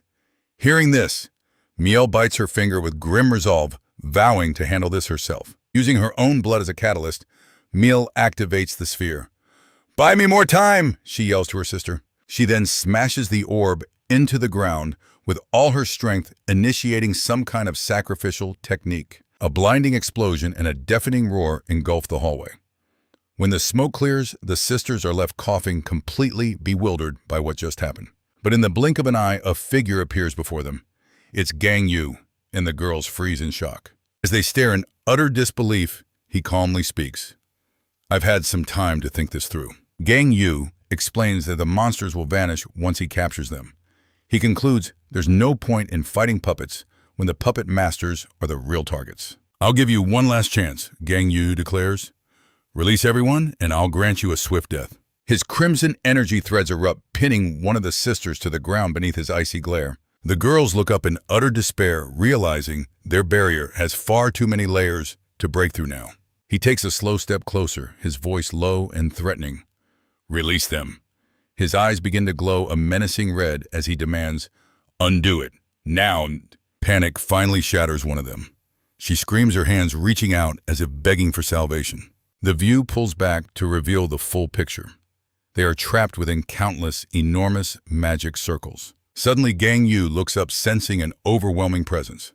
From the ground, 4 colossal, angelic beings begin to rise, looking down upon the scene with divine authority.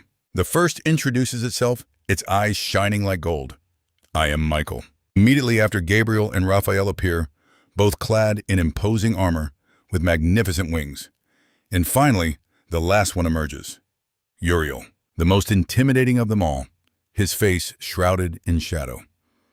But in a shocking turn, the angels themselves are ensnared by the threads. The strain is too much. Gang Yu collapses to the ground, defeated. The sisters watch in terror as the powerful spell begins to unravel. One of them screams in fury, trying to blast whoever was responsible with her magic. But the spell goes wild, striking one of Gang Yu's own companions. As the guards restrain her, the girl screams desperately. "Stay away from me," she shrieks. "Let us go, or I will kill every last one of you officers." But a cold voice corrects her. "No, it's if you don't let my officers go." She is left utterly speechless. She stammers, unable to process what's happening. The camera reveals a horrifying sight, her sister Mio bound and suspended in midair by crimson threads. At that moment, Gang Yu steps forward, his warning chilling her to the bone. If you don't obey, your sister will suffer a horrible death. The threads tighten. Mia lets out a scream of pure agony as her sister cries out her name in despair. The girl feels the pain as if it were her own, breaking into a cold sweat. "It hurts so much," she screams. Gang Yu watches coldly with a smirk. "That's fine by me." Utterly defeated, she collapses to her knees. "I'll do it. I'll release the angels and undo my power." But she asks to speak with Officer Jia Hong first. Gang Yu's response is swift and brutal. "Release them first." He glares at her, his red eyes burning with intensity. "I won't stop the torture," he warns. She screams again as he finishes his sentence. "Until you free them." With no other choice, the two sisters join hands as a brilliant golden energy envelops them. Suddenly, the captured prisoners reappear right behind the guards, leaving everyone completely baffled. Gang Yu whips around, shocked to see the dozens of inmates. The prisoners themselves look utterly confused. "What the hell are we even doing here?" one asks. In the next instant, he's brutally sliced apart by emerging red threads. The two sisters scream in despair, splattered with blood, as they're forced to witness the horrific slaughter. In seconds, the ground was covered in bodies, paralyzing the officers with fear. A guard recognizes the butcher. "It's the hero, Gang Yu," but he simply orders them all to move up. The man obeys instantly. Gang Yu glares at the two sisters with a dark, furious expression. One of them screams, her voice cracking. "We had a deal. I already released everyone." He'd freed the angels. And now it was their turn. His crimson eyes lock onto her as he declared, "Fine, I'll let you talk." A wave of unease washed over them at his words. After a tense pause, Gang Yu added, "We'll go somewhere else." He turned to the mountain of bodies on the ground. Lowering his head, he muttered, "This is no sight for a pregnant woman." In that instant, Officer Jia's body convulsed as a piercing scream tore from her lungs as if she were under attack. "It's all over," he said calmly, seeing a vision of her trapped within a shimmering sphere. "What about the sisters?" someone asked. Gang Yu revealed, "They're right here, inside the officer." He explained that they simply wanted a word. Before their execution, someone suggested suppression devices, but Gang Yu cut them off. "Don't repeat yourself." A furious glint in his eye, he roared, "Everyone here has killed thousands.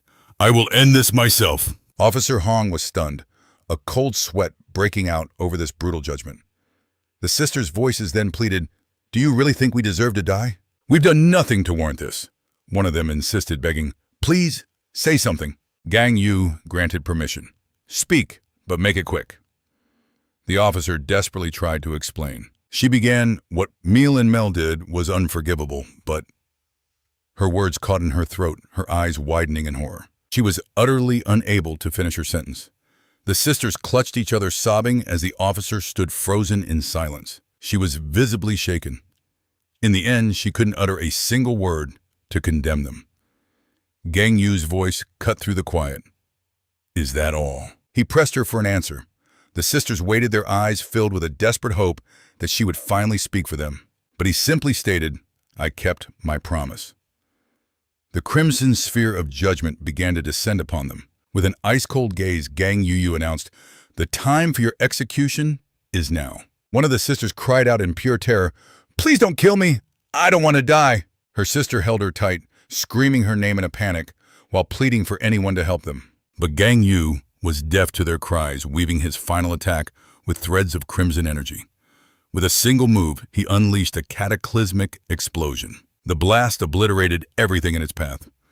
When the dust finally settled, he found himself enveloped in an ethereal green mist. Utterly bewildered, he realized a colossal man named Mago had trapped them all inside a massive energy dome. The being introduced himself as the Mage of Equality, observing the scene with a tranquil expression. "Master!" the surprised sisters cried out. Gang Yu stared at the imposing figure, completely baffled by this turn of events. "Who the hell is this Mago guy?" he wondered. The mage let out a soft sigh, as if pondering what on earth was happening. Gang Yu was intrigued. What was this incredible power he considered if it was an ability belonging to the twins? Perhaps it was some kind of grand illusion to protect themselves. But he quickly dismissed that thought. Criminals of their rank could never wield such a powerful defense. With that, he was certain. The mage himself had cast this spell. Now he was truly confused. Why would a mage of his caliber use magic to protect these girls? He decided that thinking about it was pointless. He would simply attack with everything he had. The sisters clung to each other in despair as they saw the attack was aimed directly at them. In an instant, the threads of crimson energy surged forward, crashing against the barrier with absolute force. The shield shattered into a million glittering shards, revealing Gang Yu's unwavering gaze. Yet the mage remained completely unfazed. He calmly summoned dozens of new magic circles around him. Gang Yu was enraged, cursing the old man. "What the hell have you done?" The mage simply watched him with a bewildered look, as if he couldn't comprehend the source of such intense hatred. Without a moment's hesitation, Gang Yu charged forward once more, shattering another barrier with a single punch. He destroyed several of the mage's barriers one after another, a testament to his absurd strength. Even so, he felt a strange sense of unease. The sight of the sisters huddled on the ground. It was a bad feeling he just couldn't shake, putting him on edge. The scene suddenly shifts to a flashback. A group of heroes stood in a field of vibrant flowers. There the mage was happily playing with a group of children. The other heroes watched from afar. One of his friends laughed. "Does that old man ever get tired of playing with kids?" Another hero teased him about marriage, but the woman shot back, "I never said I'd marry you." Just then, a blonde woman accused him of being unfaithful. He immediately denied it. "I never cheated on you." A voice then shouted over the bickering, telling everyone to quiet down. The mage and the children all looked up from their games. He invited the heroes to come down and play with him. While everyone else joined in the fun, Gang Yu sat alone under a distant tree. The view focuses on his younger face as someone called out to him, trying to get his attention. The mage approached and asked, "You don't like children?" But Gang Yu shook his head. "It's not that," he replied. "I just don't know how to act around them." The mage suggested he just act like a kid around his parents. But Gang Yu's face remained grim. He revealed his parents had passed away, leaving him with only an older brother. A wave of pure mortification washed over the mage's face. His expression was one of complete shock. He stammered out a clumsy apology, trying to undo the damage. He called out to Gang Yu, who just stared back completely lost. Seeing his chance, the mage offered a new idea. He could practice being a kid with him. Gang Yu looked absolutely horrified. What in the world was this guy talking about? The mage just burst out laughing, admitting it was a joke. He'd never seen such a priceless look on Gang Yu's face. He offered a shoulder to lean on if things got rough, but the hero flatly refused.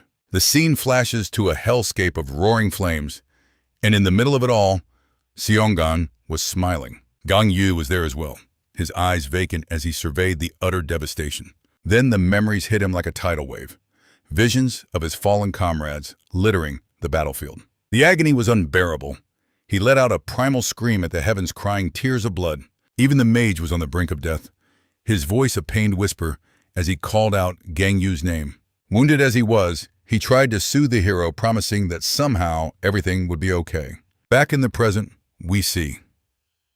It was this very rage that allowed him to shatter the barriers one by one. Now only the mage's final shield remained, protecting the two terrified sisters inside.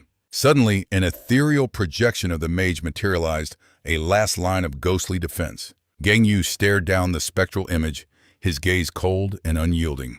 Without warning, Officer G found herself snared by threads of pure energy, fear and confusion flashing in her eyes. He turned to face her, his own power crackling around him, and spoke her name. Gang Yu asked a simple question. Could she read the memories embedded within an ability? With that, he gestured to the barrier and gave his command. Read its memories. Now, he had to know what the mage was thinking, an order that left the officer stunned. An image began to form in the palm of her hand, a memory of the mage with the two young sisters. Gang Yu found the sight unsettling, but the officer thought the scene was kind of cute. He then demanded to know why memories of those murderers were mixed in. Gang Yu clarified that the ability had been used on them as well. It wasn't intentional. He was simply warning her not to get the wrong idea about any of this. His gaze turned to ice. He made it clear that no matter what their execution would proceed. The memory shifted, showing the mage embracing the two girls, his face etched with deep concern. Officer G simply nodded, understanding the unspoken command. She prepared to delve deeper, and the image of the mage and the sister sharpened into focus. We're pulled into the past, into a lavish hall where gilded cages replaced chairs. The sharp crack of a gavel silenced the room. The auctioneer began announcing the sale of ability users to the wealthy elite. This was a living hell, a place where human beings were treated like common goods. And among the merchandise were two sisters, Miel and Miel, huddled together in a dark cell. At the time, they were only 6 years old.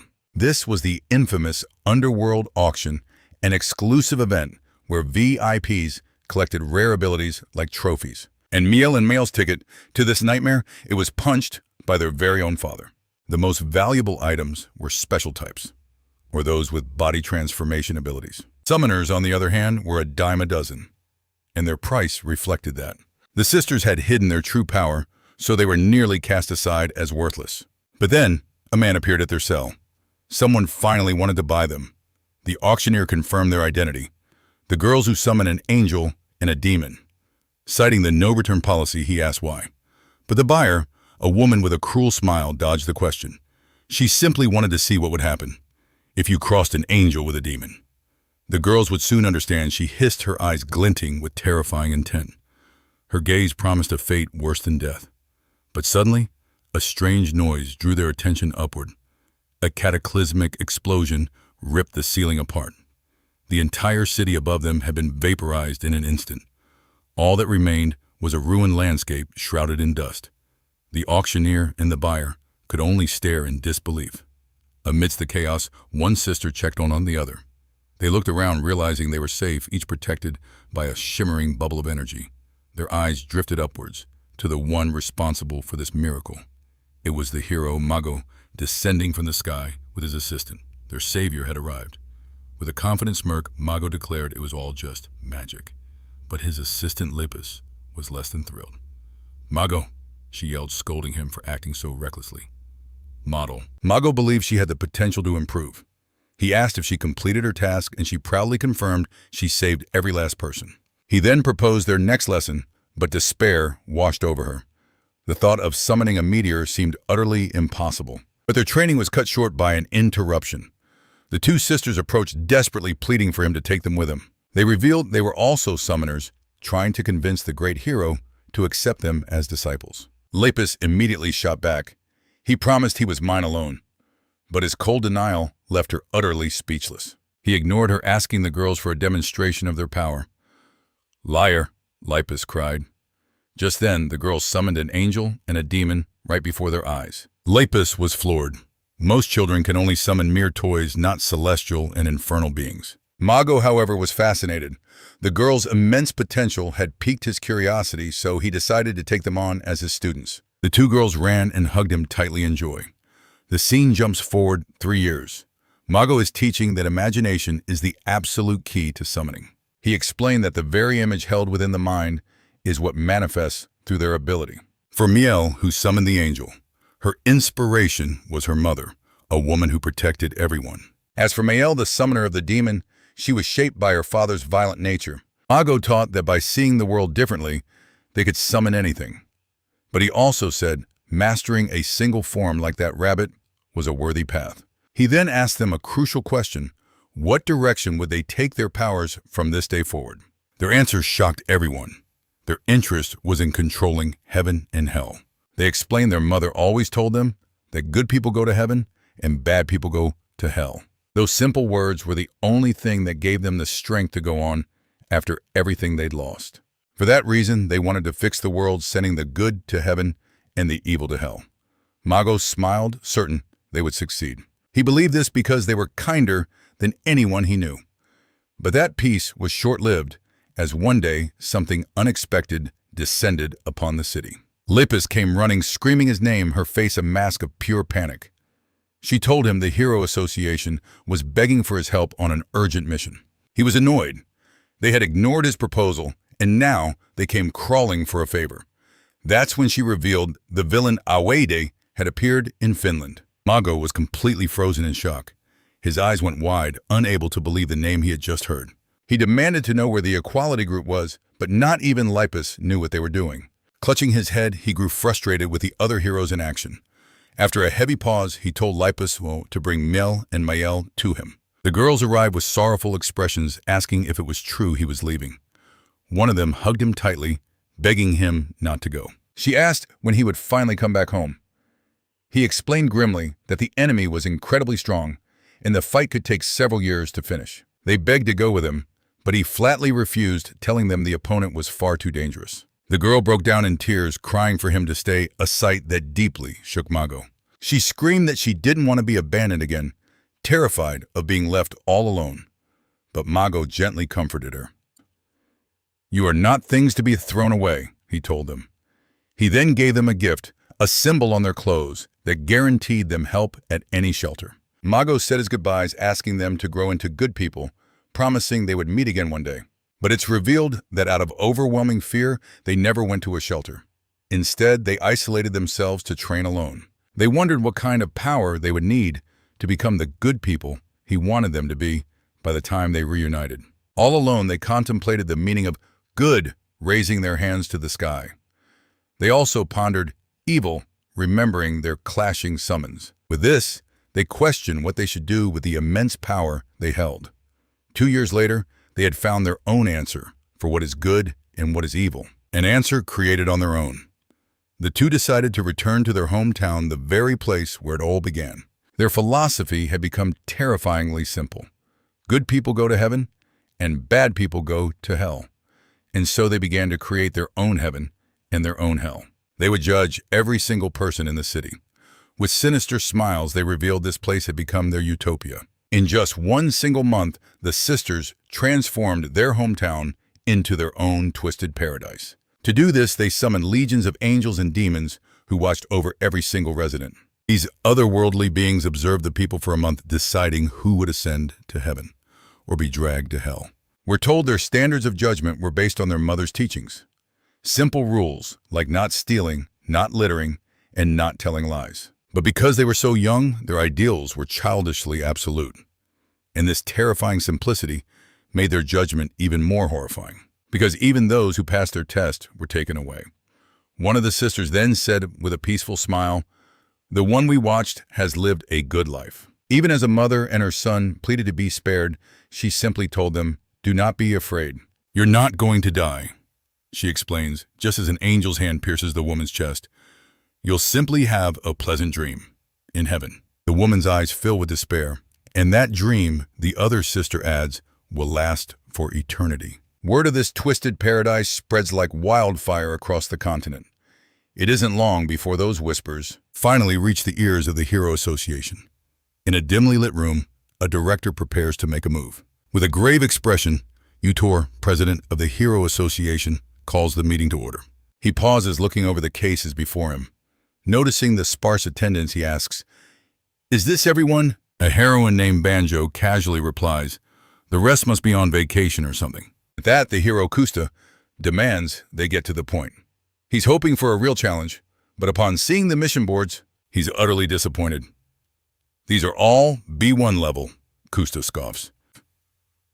"I need B2 missions to rank up." The president offers a B3 case, but Banjo interjects. Taking on something that difficult isn't efficient. But then one file catches her eye, her expression turning suspicious. She asks why a simple case from a rural village is even on their list. The president reveals the two girls have been classified as B1 level threats. The heroes speculate they could grow into B2 or even B3 level villains someday. That would take a long time, the president admits, but there's something you all need to know. He reveals the two girls are apprentices of the legendary hero Mago. The news sends a shockwave through Kusta. Banjo, however, just smiles. "Now I see. She suggests Mago should handle his own students, but Kusta informs them their master is away fighting in Finland. The president remains silent until a single hand rises, asking to speak. It's the heroine Cthulhu, a summoner. She volunteers to take the mission in Mago's place. The scene shifts. Cthulhu roars into town on a ridiculously stylish pink motorcycle. She pulls off her helmet, and her eyes go wide at the sight. The sky is a bizarre canvas painted with crimson and gold halos. Through a magical viewing sphere, the sisters sense an intruder's arrival. "An outsider," one of them points out as they watch the strange heroine. Cthulhu's bright eyes scan the area, trying to make sense of the surreal landscape. Unfazed, she even stops to take a selfie with a nearby angel. She notices they aren't dead, just sleeping. Suddenly she feels it. A strange presence. She whips her head around, realizing she's being watched. Just then, the two sisters materialize before her, their expressions cold. Outsider, they sneer, their contempt palpable. The atmosphere instantly becomes heavy. "What business do you have here?" one of them demands. Cthulhu, however, is absolutely thrilled, clapping her hands like a child. This is amazing. Special powers are so useful, aren't they? What else can you do?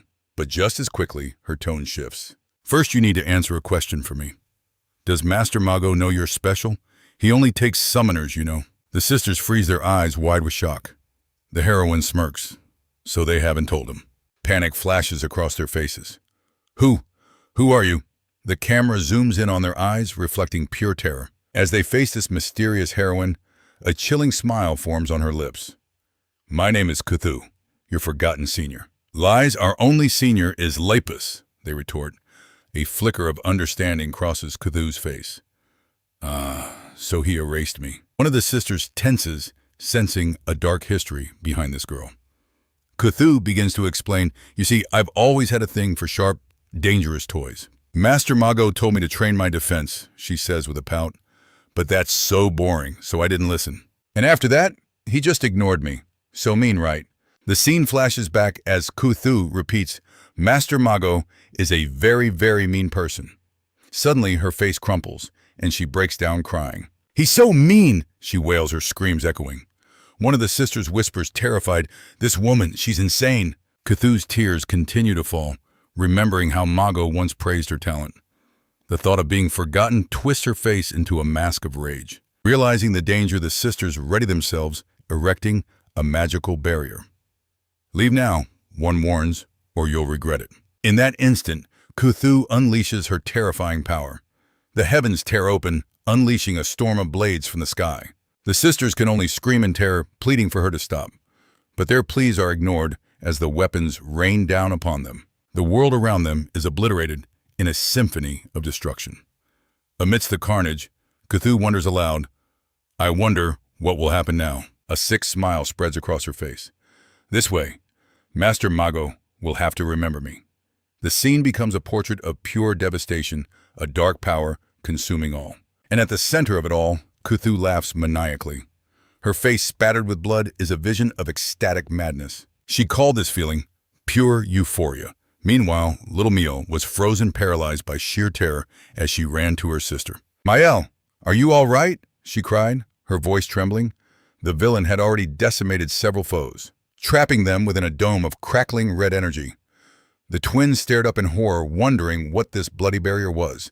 But Cthulhu didn't care. She was completely focused on the exhilarating sensation of annihilating her targets. She spread her arms wide and screamed, "This is way more fun than I ever imagined." Cthulhu glared down at one of her victims, craving that intoxicating rush of power once more. With a sadistic grin, she prepared to unleash an attack with even greater ferocity. And just as she did, the villain fired at the girls, but a shimmering magic shield erupted to protect them. She paused, surprised by what she saw, letting out an impressed, "Wow." It was the twins. They had combined their strength to manifest a powerful defense magic. The villain praised their flawless technique, sneering that their master had taught them well. "Your defense was impressive, but..." She activated a magic circle for a devastating counterattack. A wicked gleam in her eyes, Cthulhu summoned a monstrous stone golem to crush them into dust. "Your attacks will need to be much stronger to ever defeat me," she warned. Enraged, Mael screamed, "You're going straight to hell for this." Cthulhu just laughed, explaining she'd always dreamed of using her abilities in a crowded place just like this. But she never could, since she'd be arrested even as a registered heroine. She thanked them for giving her this perfect opportunity.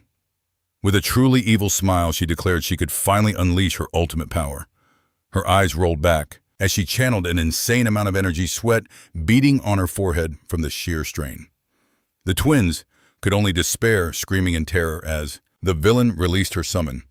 From the heavens above, a colossal stiletto began to materialize, descending with apocalyptic speed. Exhausted Cthulhu whispered, "I did it. The power of imagination is everything." It was then revealed that the absolute thrill of taking lives had amplified her imagination and her power. The summoned weapon was gigantic, and the villain admitted she'd never manifested anything this massive. She was impressed with her own strength, admiring the sheer scale of her terrifying creation. As blood streamed from her eyes, Kuthu smiled and said, "This is so cool." She then thanked the two girls, because it was thanks to them that she had reached this pinnacle of power.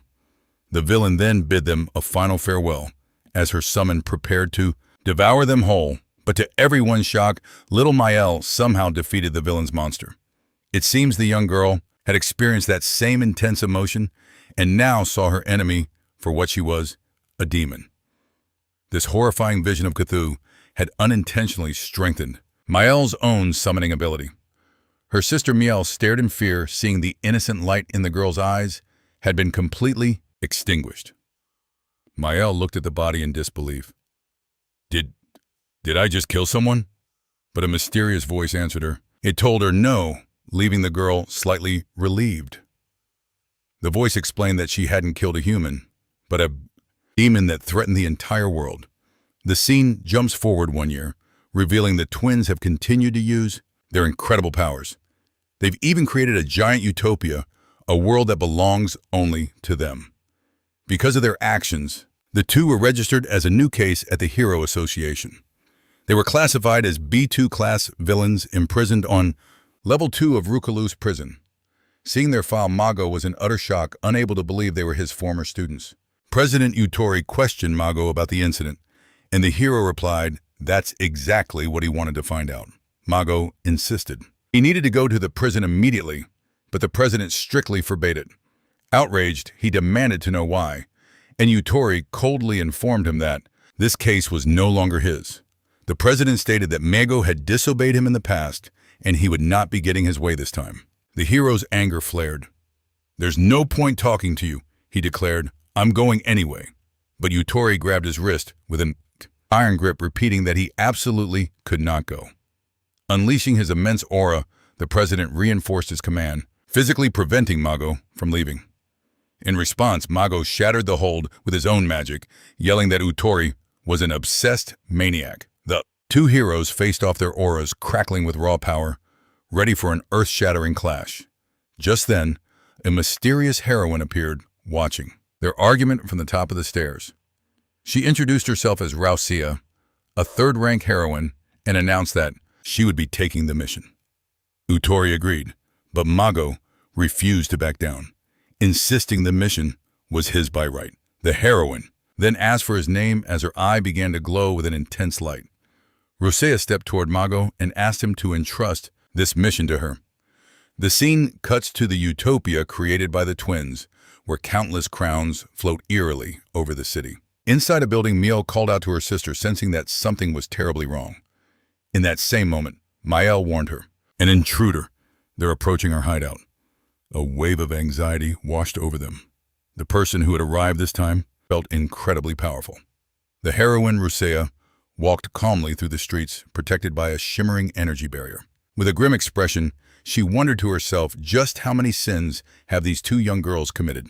The heroine pushed forward.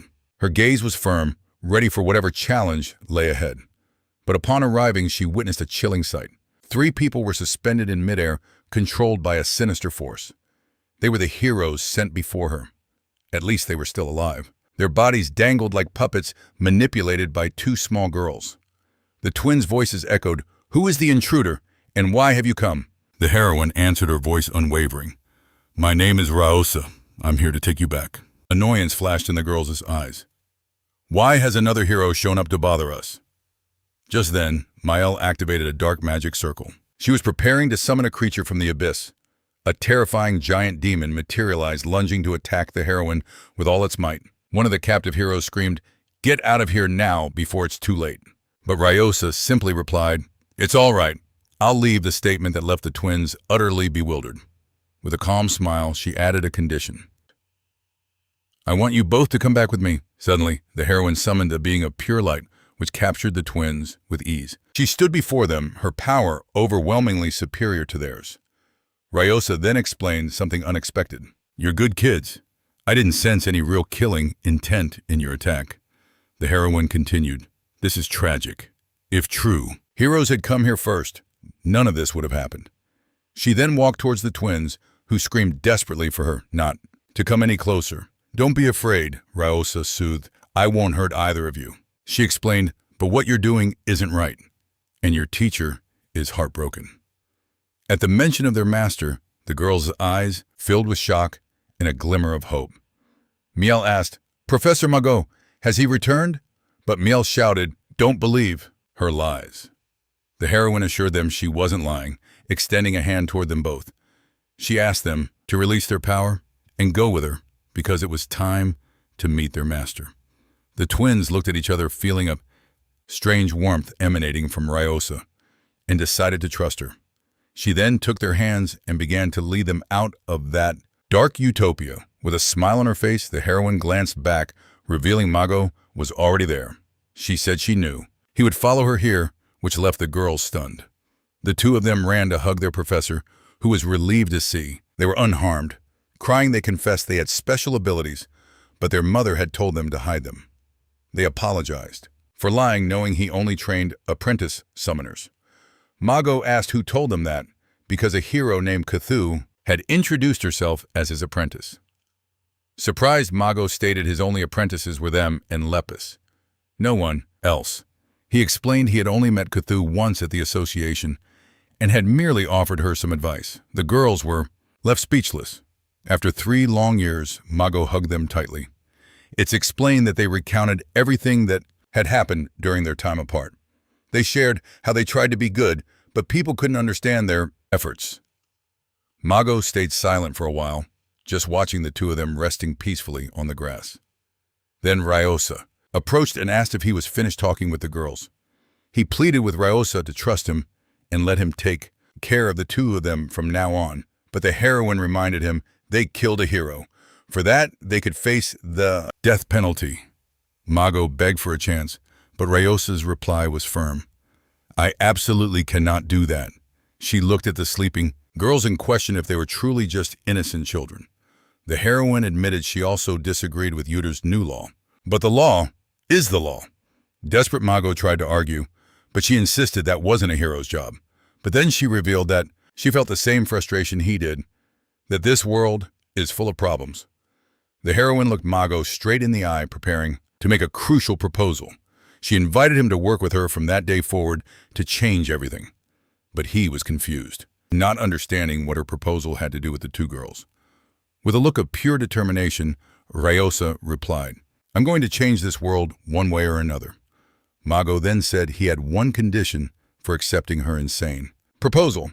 He asked that they don't let the twins die and that they allow him to use his own ability on them. The heroine considered it for a moment, but ultimately agreed to Mago's request. He then used his magic to protect the girls, ensuring they wouldn't die until they became adults. The narration explains that a new pact was made to change the world. The scene shifts to a guard named Gang Yu. His partner, Jia Hong, finds him on the floor and asks if he's okay, but he doesn't answer. The scene flashes back to the past, revealing Xiao Gang Yu, the protagonist of this story. It's shown that Rosa went to him, saying she'd heard great things about him from Gang Ho. With a confident smile, she extended her hand and asked, "Do you want to change the world with me?" The scene returns to the present, with Gang Yu standing alone in the dark prison hallway. He recalls the mission, seeing the image of Mago and the girls in his mind. Miel tries to defend herself, her voice echoing in his memory. "You only judge people by your own rules.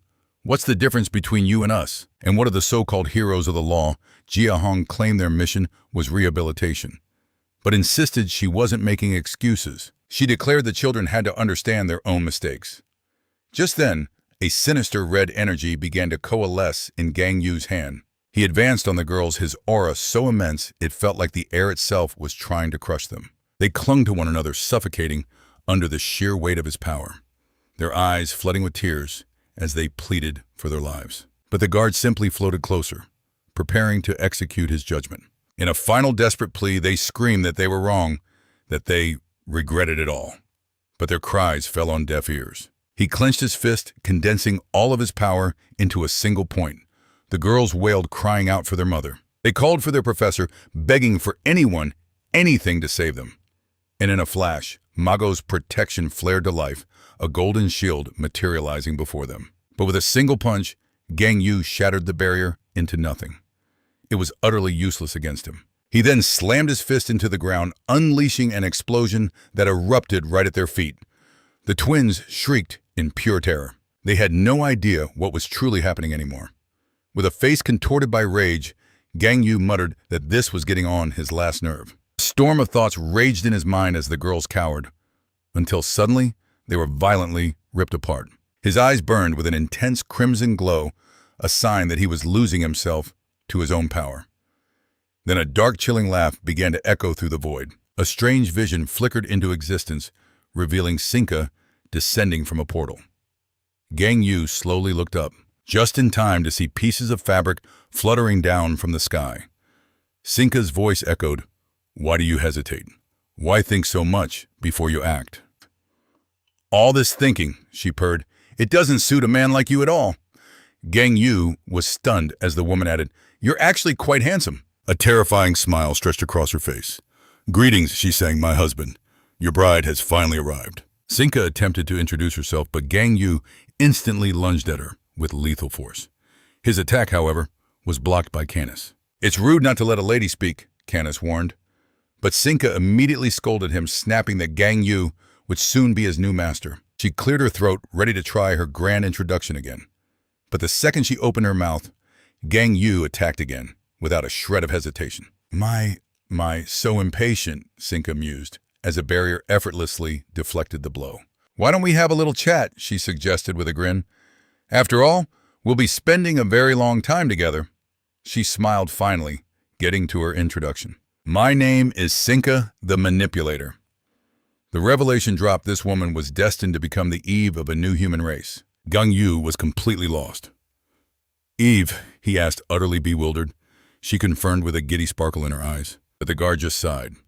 "I'm tired of this," he grumbled, thinking some total lunatic had just appeared to drain the last of his sanity. "Oh, I'm not crazy," Sinka defended herself. "In fact, I might be the only sane person left in this world." She leaned in. "Don't you see, Gang Yu, humanity is on the brink of collapse. Our entire race is degenerating. At this rate," she warned, "we're heading straight for extinction." She then posed a question. "Who do you think is the real enemy of mankind?" She reminded him of his past, of the equality group he once fought for, of the ideals he held.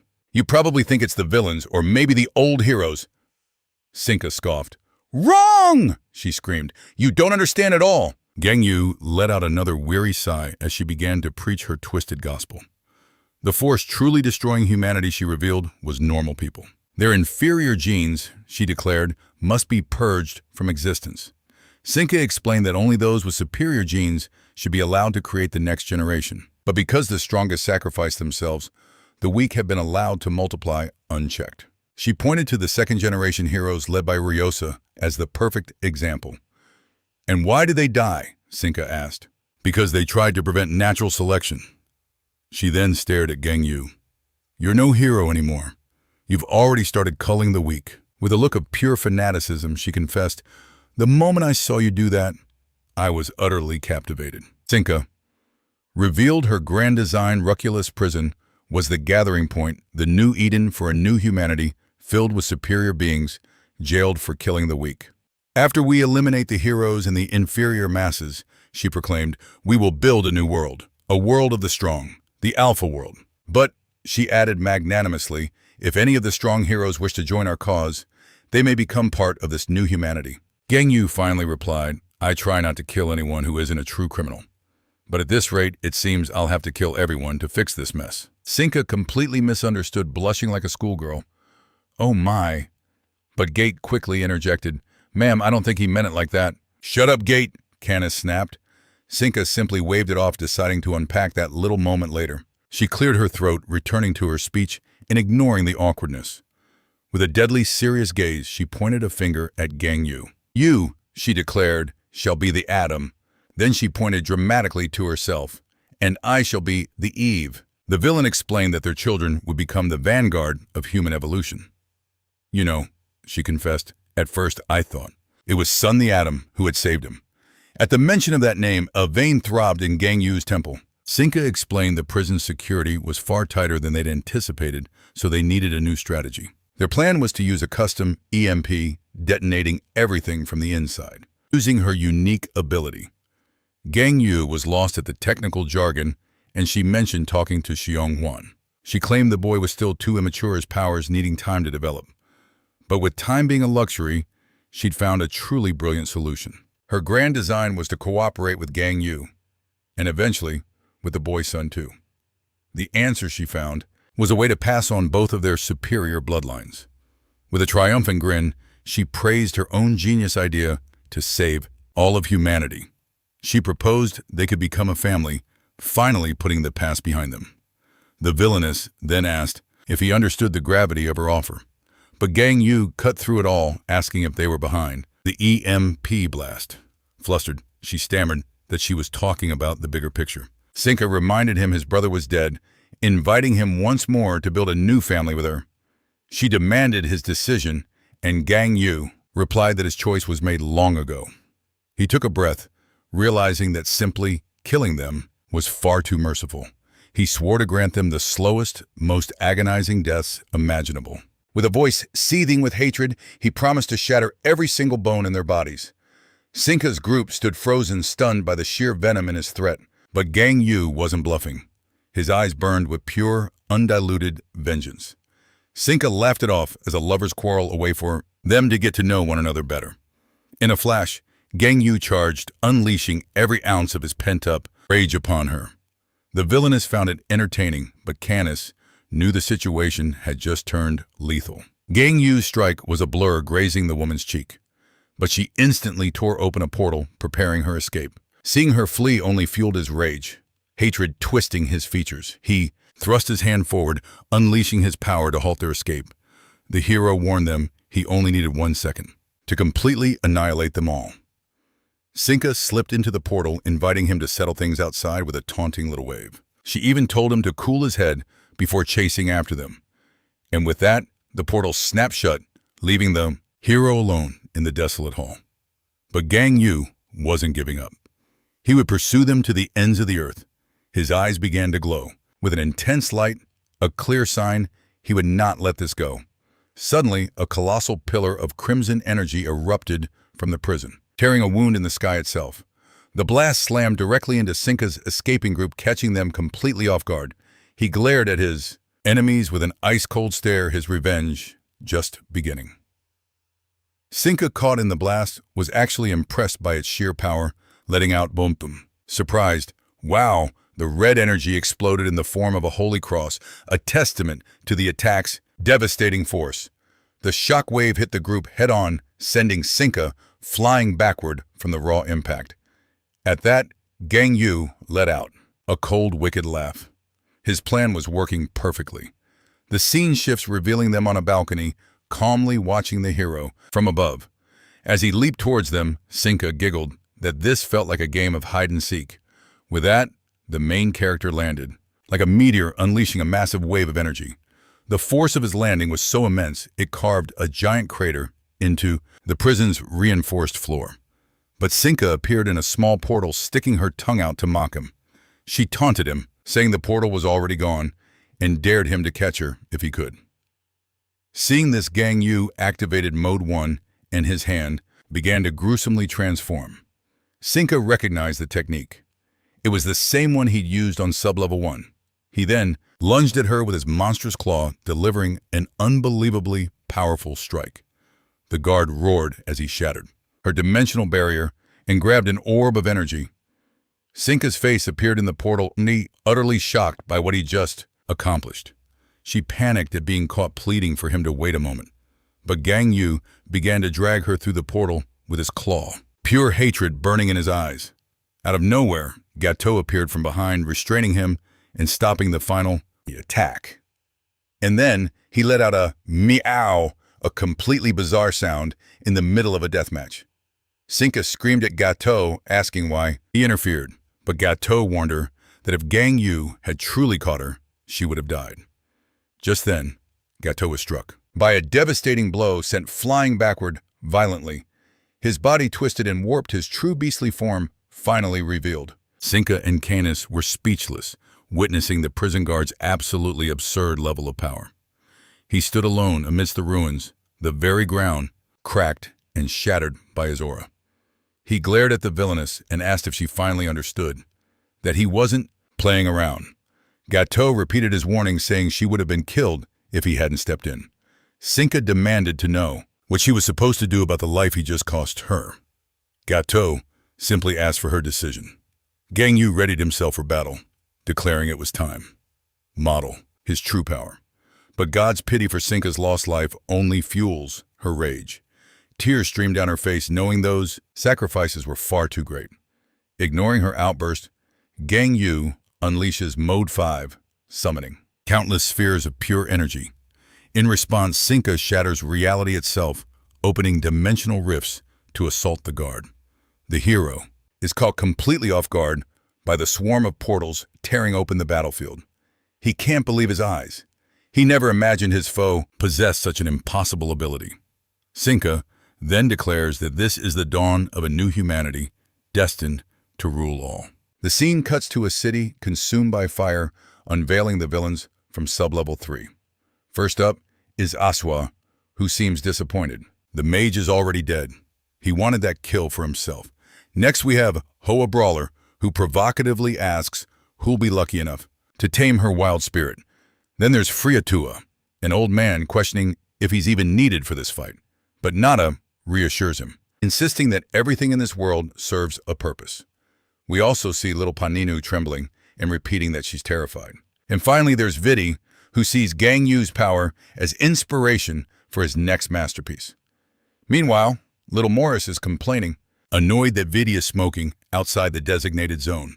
Then Shingi bursts onto the scene, screaming his head off, leaving the monster. Tiburon utterly bewildered. Through it all, Hai Yunju Yang just laughs, realizing some of these people are far worse than any demon. We're then shown the criminals from the prison's sublevel B4. Tatsu, Jin clutches her empty scabbard, shocked to find her blade is gone. Stiffness scoffs, pointing at her, and sneering that the useless always rely on their weapons. Terrapir wonders aloud if prisoner number 4 is even still alive. Nearby Melody is celebrating, ecstatic that her new outfit is so much more comfortable. All the while, a mysterious hero watches in silence, observing every single move. Gang Yu's eye flares with power as he analyzes this new roster of deadly foes. His gaze then locks onto a portal where the silhouettes of 2 B5 grade criminals emerge. The first to step through is a special type horror who approaches everything with grim seriousness. But then a familiar voice rings out as Su Nungwan screams Gang Yu's name, a twisted, psychopathic grin on his face. He appears holding a crimson orb, shooting a sideways glance at his old rival. In response, Gang Yu activates Mode 0, his old dark hero suit materializing around him. His eyes blaze with a white, like a clear sign that things have just gotten deadly serious. Seeing this transformation, Su Nungwan's grin widens impossibly as he declares that the real game is about to begin. Gang Yu explodes forward, charging at his nemesis with everything he has. Su Nungwan just screams with glee, eager to play once more. Amidst the chaos, Gang Yu unleashes his true power, transforming into a terrifying crimson behemoth. At that moment, Su Nungwan appears with that same insane smile, clutching a red orb of pure energy. The creature lunges for him, but Su Nungwan simply falls back, appearing completely defenseless. Suddenly, a colossal explosion of red and blue energy erupts, obliterating everything in its path. A deafening roar follows so powerful, it feels like it could swallow the world, reverberating through the entire prison. The shockwave spreads, shaking the very foundations of the facility violently. Watching from a safe distance, 2 female prisoners comment on the battle. One calls it a barbaric way to fight, but Ho just smiles cheekily, hoping no one got caught in the shockwave. Elsewhere, a guard is desperately screaming for the director Seunjo. He frantically warns that they have to evacuate now, but the director is completely frozen in shock. She can't process the devastation, wondering how it all came to this. Back at the epicenter, Gang Yu's monstrous form looks drained after that massive attack. This is his zero mode, the true extent of his power. Miles away, the hero receives a report that the lower floor criminals are secured. But he reflects that no one has ever witnessed Gang Yu fight like this.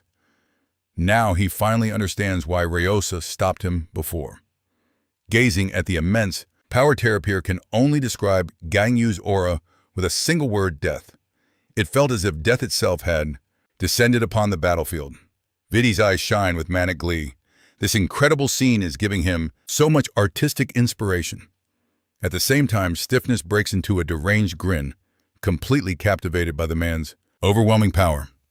Ace grows frustrated, realizing this special ability is one he can never hope to copy. Amidst the carnage, Sinka weeps, tormented by the choice he has made.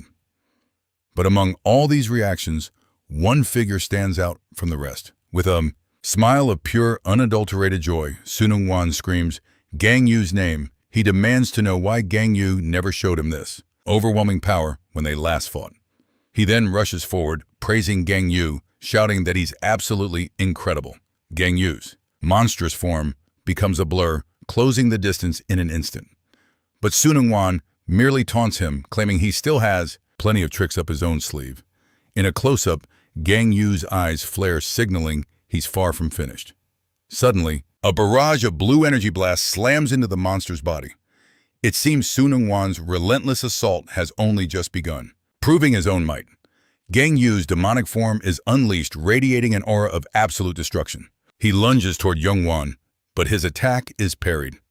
Youngwon smirks, revealing he was already prepared for this, having condensed space itself to trap Gang Yu within his ability. In an instant, the stored energy erupts, creating a massive blue shockwave that tears the arena apart. Melody is stunned, realizing he's this powerful without even using his fists. He's just a kid. She wonders what kind of monster he'll become as an adult. Sungan roars, demanding to know how much more of a beast his opponent can be. As the smoke clears, he screams, asking where Gang Yu vanished to, knowing that attack wasn't enough. Panic sets in as he yells again, refusing to accept the fight could be over. Suddenly, Gang Yu reappears, landing a devastating hook to his jaw. Caught completely off guard, Youngwon has no time to react as he spits blood from the crushing impact. Without a moment's rest, Gang Yu smashes him into the ground. The force of the blow is so immense, it creates a terrifying red shockwave. From a distance, Shingi watches in horror, whispering that this is a true battle of monsters. The beast Tiburon agrees as beams of raw energy slice past them. Now Gang Yu's demonic form faces a new challenger, Nura, who waits for him. Without a shred of hesitation, he charges forward at blinding speed, ready to annihilate another foe. His eyes glow with raw power, but Nura calmly erects a defensive barrier, remarking that the mage's technique was truly a work of art. Seeing this, Gang Yu taunts him, asking if seeing his old comrade's magic brings back memories. He then begins hammering the barrier, which starts to fracture under the relentless assault. The shield cracks, and Aswati admits with a grin that he truly envies that kind of power. With one final strike, the barrier shatters completely, leaving Gang Yu a clear path. But just then, a hero appears blocking his path. Meanwhile, Gang Yu seems to be faltering, showing the strain of using so much power. Seung-an issues a cold command, telling him to stop right there. With a twisted smile, he says that Gang Yu is here to be his plaything, but notes that no matter how he looks at it, his opponent seems to be hiding his true strength. He mocks him, asking if he's holding back because of the prison guards. Realizing words won't work, he declares he will create a special playground just for the two of them. With that, his hand is enveloped by a dark, corrupting aura. The scene cuts to the sky outside the prison, a starry and seemingly peaceful night. Suddenly, the sky itself begins to twist, forming a dark, sinister vortex of energy. Down below, director Seo Yoonjo and a guard stare up in disbelief. She screams in terror, crying out about what new horror has appeared. Even Gang Hoso, far away in another area, looks up in absolute shock. He can't believe his eyes, as the heavens seem to crack open before him. Back in the fight, Gang Yu warns that from now on, playtime is over. With a shriek of pure joy, Seung-an tells him it's time to go all out and play for real. The guards and The director can only scream in terror at the spectacle. In the next moment, a colossal blue explosion obliterates the entire prison facility. Amidst the ruins, director Seo Ye-Yun-jo screams horrified by the destruction. Then red energy tentacles ensnare her. She panics, having no idea what these things are. Countless red orbs of power materialize, annihilating everything around the prison.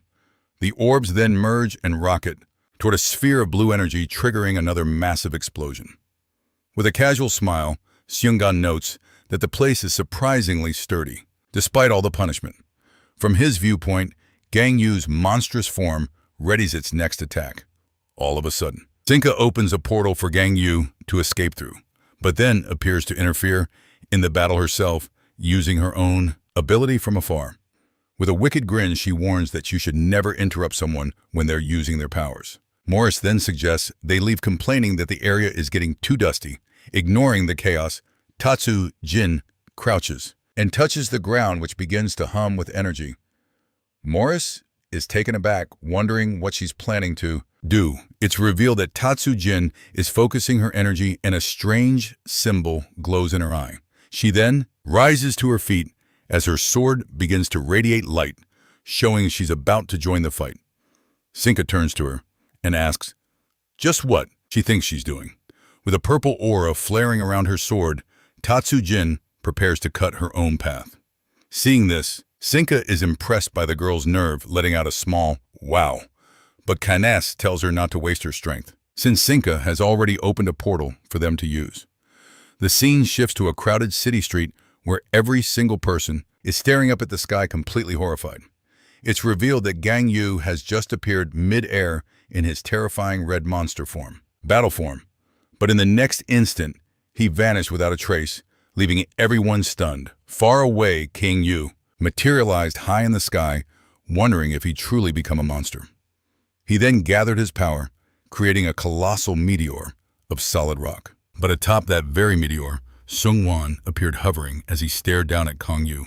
With a twisted, maniacal grin, he unleashed a cataclysmic blast of blue energy.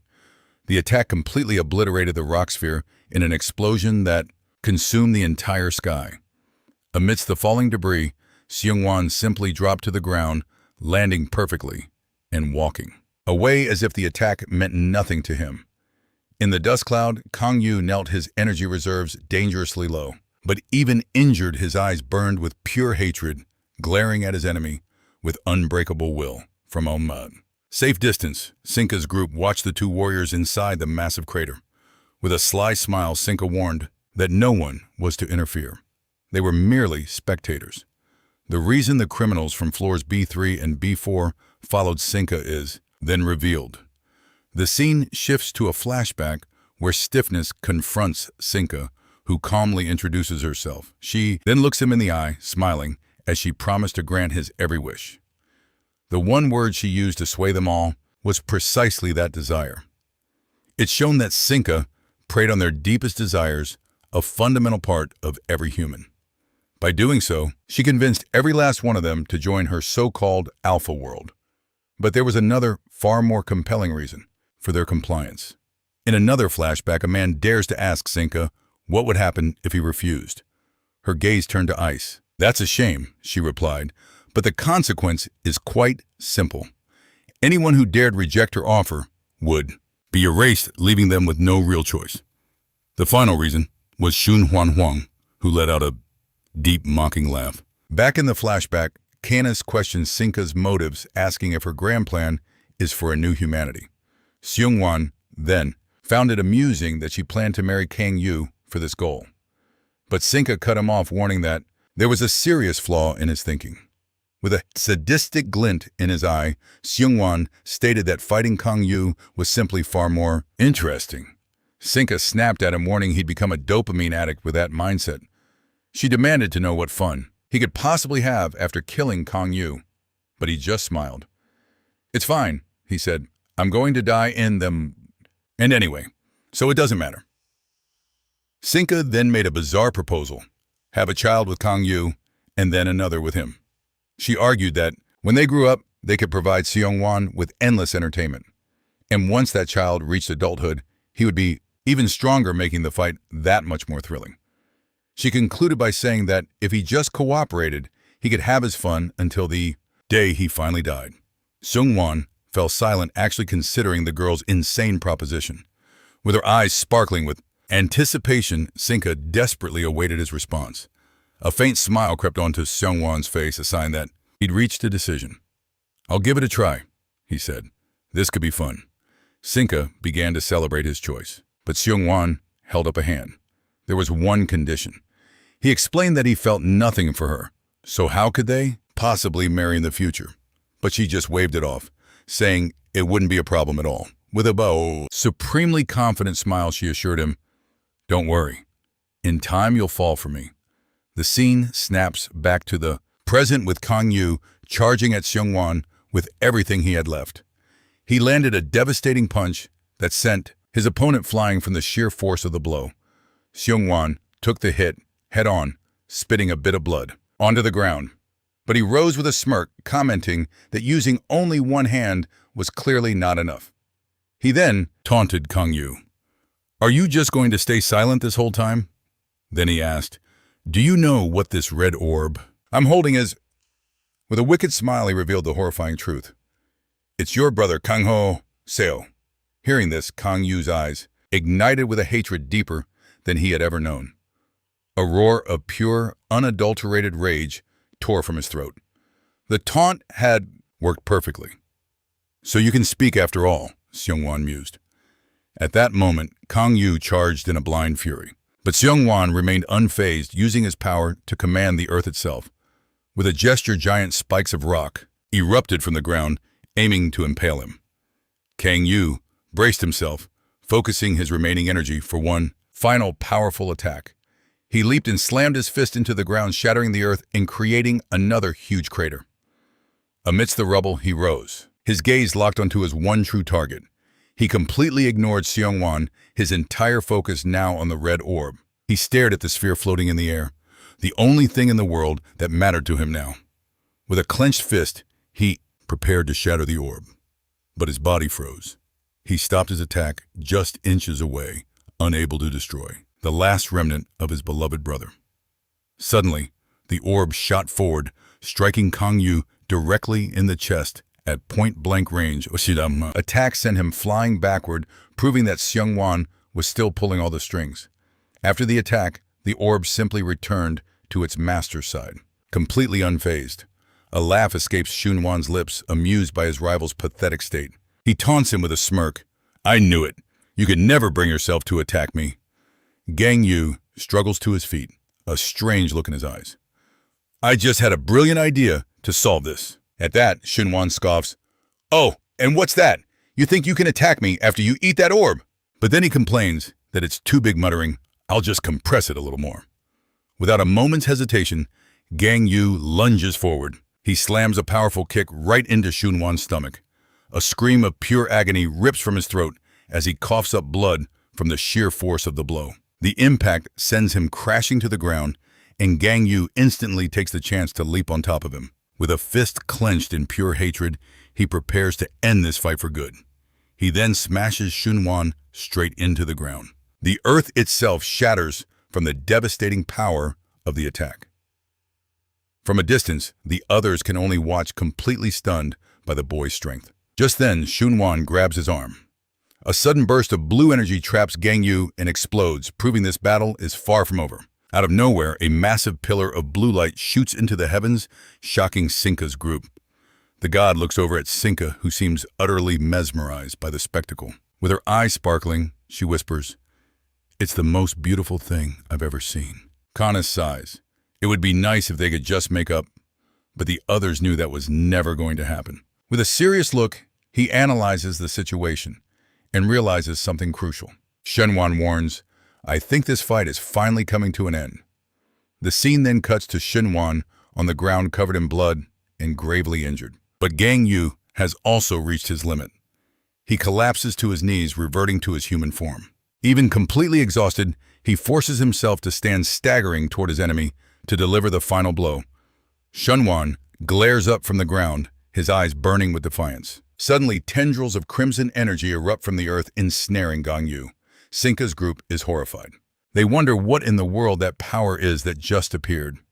Looking up, they see a gigantic red sphere forming in the sky. From below, Shunwan lets out a weak laugh. "Seriously?" he asks, amused. "How many skills do you even have?" "I admit it," he says, "it's impossible to defeat you." With a smirk, he asks, "So what did you think of that new technique?" Even on the ground, Gang Yu hears Shunwan's voice ask, "What does it feel like to kill someone?" "You must be disappointed," he continues, since it's not satisfying enough to release all that anger. Fed up with the taunts, Gang Yu growls, "Shut up." But Shunwan completely ignores him. He keeps pushing, "You must have been so frustrated suppressing your powers all this time. And the reason for that," he says, "was having to travel with that bunch of trash." At that, Gang Yu slowly turns his head. He faces his enemy with a look of pure, unbridled hatred. He replies with contempt, "You know absolutely nothing." Shunwan admits to himself, "This is a dangerous skill, and I'm at my limit too." He then starts to wonder about the future. Lost in thought, the boy questions, "If I became an adult like Sinka said, could I defeat Gang Yu?" He stares at his opponent desperately, waiting for an answer to his question about their shared destiny. But Gang Yu assures him, "That will never happen, because you are going to die right here." Watching the scene unfold, Sinka's group remains silent, anxiously awaiting the outcome. Suddenly, the red sphere begins to expand. It unleashes a terrifying wave of energy. Sinka panics and screams, "What's happening in there?" Seeing the situation, Sinka unleashes her power, tearing a purple portal open in the middle of the sphere. Desperate, she screams Shunwan's name. She's trying to save him from the imminent attack. With the portal open, she prepares to rescue him, her face filled with worry. But it's too late. Shunwan is pierced by several spikes of red energy. In a close-up, we see the blades tearing straight through his chest. The image shows the absolute brutality of the blow. But Gang Yu just watches the scene, his gaze full of hatred. Shunwan is completely impaled by the thorns, screaming in agony from the brutal attack. Seeing the horrific scene from afar, Sinka panics and desperately screams his name. She then rushes to help him. She uses her portal to appear right beside his wounded body. She yells for someone to heal him now, but Terrapir appears and tells her to get out of the way. Calmly, he approaches and touches one of the thorns, piercing the boy's body. He's shocked to see that Shunwan had protected his own vital points. Even in the midst of that chaos, with a serious expression, he praises the young man, saying, "His combat instincts are flawless." He finishes removing the thorns, and Sinka tries to wake up Shunwan, who remains unconscious. Terrapir then looks at his arm and comments, "This is a very unstable ability." From a distance, Tatsu, Jin, and Ho are still watching the scene. They are completely stunned by the sheer power they just witnessed. Terrapir then rejoins the others and asks, "So what are we going to do with Gang Yu?" He faces the group and asks what their next move should be. Hero then replies, "We need to kill the boy, right here." But he's interrupted. Sinka turns to the group and declares that, but first, there's one last thing she must do. Clutching Sun tightly, she whispers that she needs to speak with Gang Yu. Just one more time. His strength completely spent, Gang Yu collapses to the earth. After the brutal battle, the scene changes to a barren wasteland. But Gang Yu forces himself back up, his eyes burning with pure hatred. He spots his brother's orb lying in the dirt and carefully retrieves it. He cradles the orb gently, his face a mask of profound sorrow and pain. The camera closes in, showing us his battered face in the sphere that holds his brother's very soul. Just then, a portal tears open, and Sinka steps through, calling his name. She offers him a final chance, claiming it's not too late to join her cause. But her words fall on deaf ears. He just glares back, power crackling in his palms. Seeing his defiance, Sinka sighs, admitting she just can't understand him. In an instant, Gang Yu's body erupts with a brilliant golden aura. A matching golden magic circle materializes beneath his feet. The time for talk is clearly over. Awe shouts a warning, telling them to finish him before he recovers his power. He scans the group, asking if anyone objects to the execution. The response is unanimous. A silent, deadly agreement. Friatua expresses some pity for the boy's fate.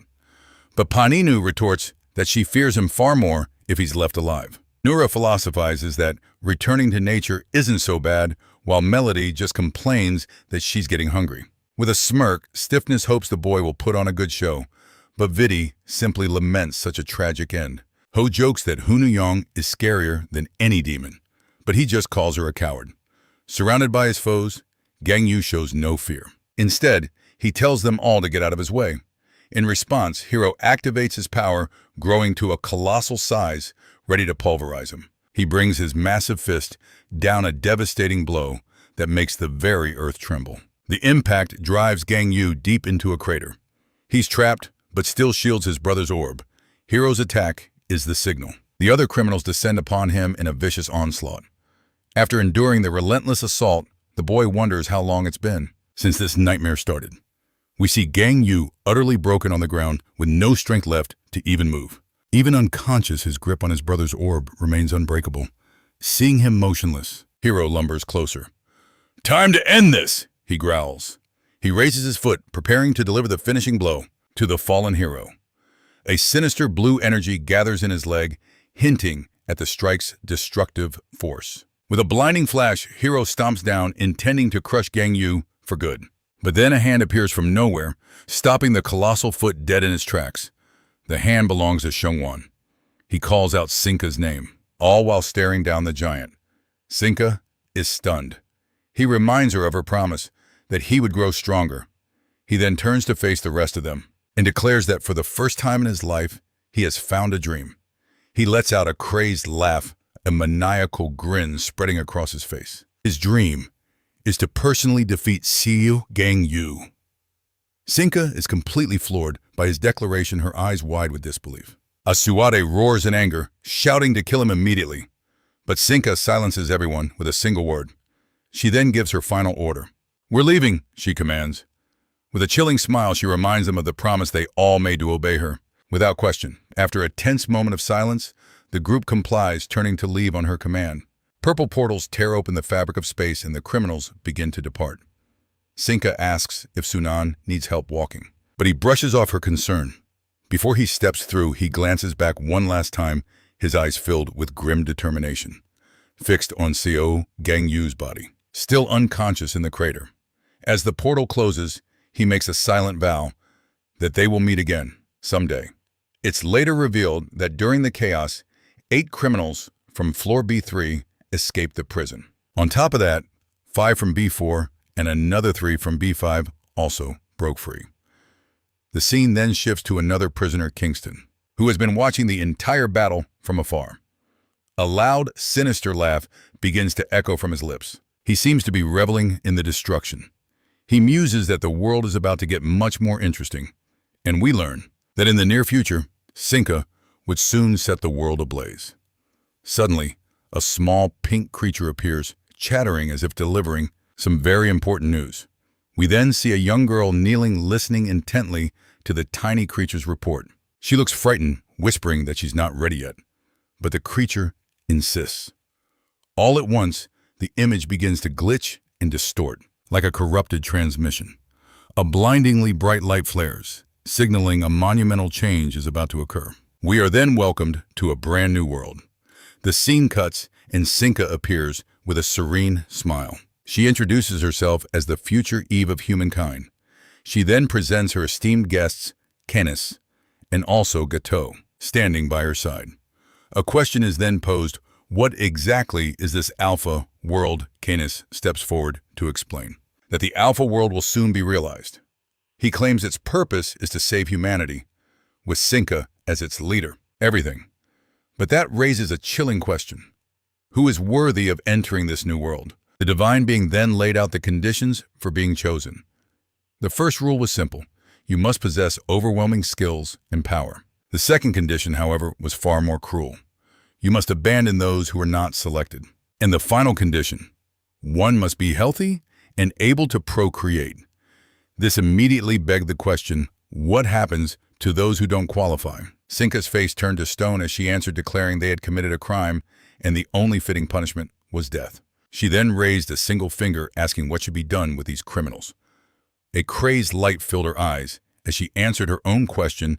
They should simply be executed. Then Sinka unleashed a piercing shriek, proclaiming that every last one of them would be put to death without exception. It was announced that next month, the selection for these neo-humans would begin and invitations would be sent. But Sinka delivered a final warning. Anyone who refuses the invitation will be branded a traitor and also executed. She clasped her hands, praying for the eternal glory of the new human race. To cap it all off, she gave a little wink to the camera and signed off, ending the broadcast. The scene snaps back to the girl still listening to the little pink creature. Suddenly, a flash of blue static cuts the feed. The connection was lost. The perspective shifts to a somber meeting room where several powerful figures are seated around a table. A voice of agreement cuts through the silence. The real meeting began, centered on the prison break and the terrifying broadcast the entire world had just witnessed. A man is introduced as Bizai, the world president, who is addressing the World Security Council. He officially opens the meeting to tackle the crisis displayed on the screen. They pull up Sinka's data, analyzing the immense danger she represents. Someone asks if she's on the official villain list, but the Hero Association had denied it. One of the members explodes with outrage as this disaster comes right on the heels of several high-profile hero deaths. But before a decision could be made, another member interjects, asking for a moment. He insisted they needed to clarify a few crucial points before proceeding. A man named Einheit then points an accusing finger at director Jo Seun, blaming her for empowering criminals. He roared that she had unleashed enormous chaos by granting someone the authority to execute. But another man immediately defended the director, saying she made the best call possible. This man is Ured, who declared with absolute certainty that he would have done the exact same thing in her position. Einheit shot back that she should have reported it, but Ured argued there was no time to waste on protocol. He then glared at another member of the council, demanding to know if he disagreed. The question was aimed at Eliado, the Minister of Justice, who had been listening intently. He finally spoke, saying that despite the circumstances, he believed it was wrong to grant one individual so much power. He continued acknowledging that the situation was unprecedented, and the decision was undoubtedly difficult. At that, Commissioner Boda voiced his concern, fearing for the immense suffering the people would endure. But Commissioner Crumb immediately countered, arguing that the people are already suffering from a total lack of security. This prompted Vice Minister Guerra to ask if they should now consider this an all-out war. Urid slammed his fist on the table, his voice booming with fury, saying he already told them they should just kill them all. He accused the others of causing this entire mess by delaying the executions in the first place. Seething with hatred, he shouted that back in his day, captured criminals would have been dealt with on the spot. Urid also grumbled that ever since Ryosa became the association's president, the world has been rotting from the inside out. Bodha dryly commented that Urid hadn't changed a bit over the years. Einheit jumped back in declaring Urid's past methods were just as wrong. He pressed further, accusing Urid of leading a squad of heroes who were mostly unhinged themselves. Urid defended his record, retorting that it was better to have them as heroes than as villains. He then roared back that because of Ryosa's soft methods, many heroes had already turned into villains. With a grave expression, Boda stated that Urid's definition of a hero was fundamentally different from his own. He concluded, "Everyone here is so obsessed they can't see reality." President Bizet then whispered Ryosa's name, lost in thought. He wondered aloud what Ryosa would have said if she were there. But her seat was empty. The position of Hero Association leader remained vacant. Urid stayed silent, but the thunderous look on his face spoke volumes. The scene changes. Urid is leaving the meeting when someone asks if it went well. His answer was a short, sharp no. Inside his car, he fumed that they just need to kill everyone and be done with it. He blamed the entire mess on Ryosa, prompting his driver to ask what his next move was. A quick flashback explains that after Ryosa became president, the council split into factions. First was the pro-protection group, the largest faction which stood by her side. Then came the pro-punishment group, led by Urid and Crumb. And finally, there was the neutral party, consisting of just one man, the Minister of Justice, Eliado. Urid complained that they were always outvoted, as the council was always 4 against 2. But now that the leader's position is vacant, all he needs to do is install one of his own allies to tip the scales. That way, the balance of power would shift. 3 against 3. A voice they couldn't ignore. Yuri presses on with his explanation. And that, he declares, is precisely why we must act now. His plan to meet with the legendary former hero of equality, Seo Gang, Yu. But he knows they aren't the only ones making a move. The scene shifts, revealing Lipus locked in what looks like a very tense negotiation. Back in the car, an assistant wonders aloud, wasn't Gang Yu extremely close with Ruzia? A sinister smile creeps across Yutor's face. The situation, he purrs, has evolved. He then gives the command. Take us to Seo Gang Yu. Meanwhile, Gang Yu is under medical care recovering from the devastating damage he took. In his last battle, his mind drifts back. A memory of a monk who claimed to share the very same doubts. Juji had smiled, promising they'd find the answer together. But Hub refused. I won't kill with my own hands. He declared that if forced to kill, he would rather stop being a hero entirely. Tommy spoke of her own pain. Her sister was a criminal sentenced to death. Even if she deserved it, Tommy argued she deserved a chance to repent for her sins. Mago then flipped the question on its head. Why must heroes kill at all? He asked. He questioned the very value of life, of humanity itself. But then Rausea's voice cut through the debate. Our job isn't to kill, she stated firmly. It's to save everyone. She reached out her hand to Gang Yu then, inviting him to save the world alongside them. Now he just stares at their memorial, wondering why they all left him without an answer. Back in the present, his voice is hollow. An inspector's job is to rehabilitate criminals. He clarifies, he's not against the death penalty, but he has a duty to speak with them first. Gang Yu declares that the law is what judges people. Inspectors, they just carry out the sentence, and that's why before any execution, something else must be done. He continues, an inspector's true duty is suddenly the scene shatters, cutting to a wide eye, filled with absolute terror and despair. We see Gang Yu standing alone in a surreal downpour of blood. Before him, a hand holds a grotesque sphere of flesh. Sun Huang appears a sickening smile on his face. Isn't it just fascinating? He taunts. His rage boils over. This is why the world is such a cesspool, isn't it? But Gang Yu is frozen in shock, horrified by the abomination before him. The scene snaps and he jolts awake. Ripped from a hellish nightmare, he gasps for air, his eyes darting around the room, still haunted by what he saw. That's when he sees her. Lipus, sitting right in front of him. You're finally awake, she says, her voice laced with concern. Are you okay after everything?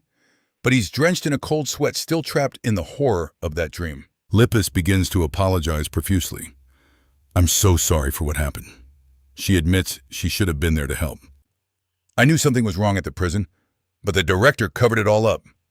It's fine, Gang Yu says, his voice flat, emotionless. It's a lie to hide the storm inside him. Even if you'd come, you couldn't have helped. But Lipus presses on. Are you really okay, after executing those criminals?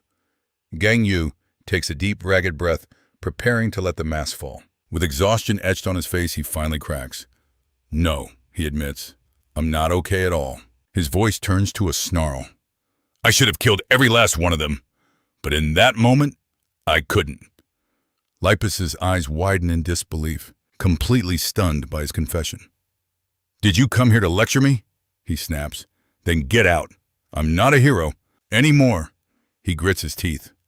I'm a prison inspector now.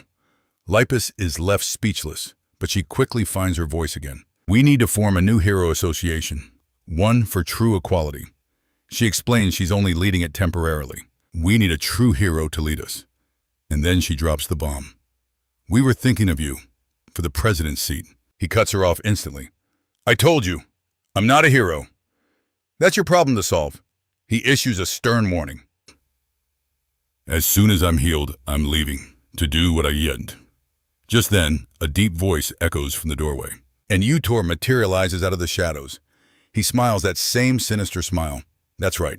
He is Inspector Seo Gang Yu. Gang Yu and Lipus stare completely blindsided. What is he doing here? Yutor strolls in. You've suffered enough on your own, but you won't be alone anymore. Then he reveals his grand plan. I will become president, and I will use heroes for executions. Lipus is horrified. What are you talking about? Gang Yu demands.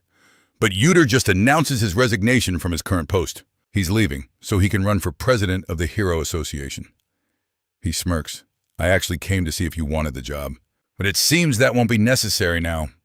As he turns to leave, he throws a chilling remark at Lipus. You'd better watch closely to see what happens next. Lipus explodes in outrage.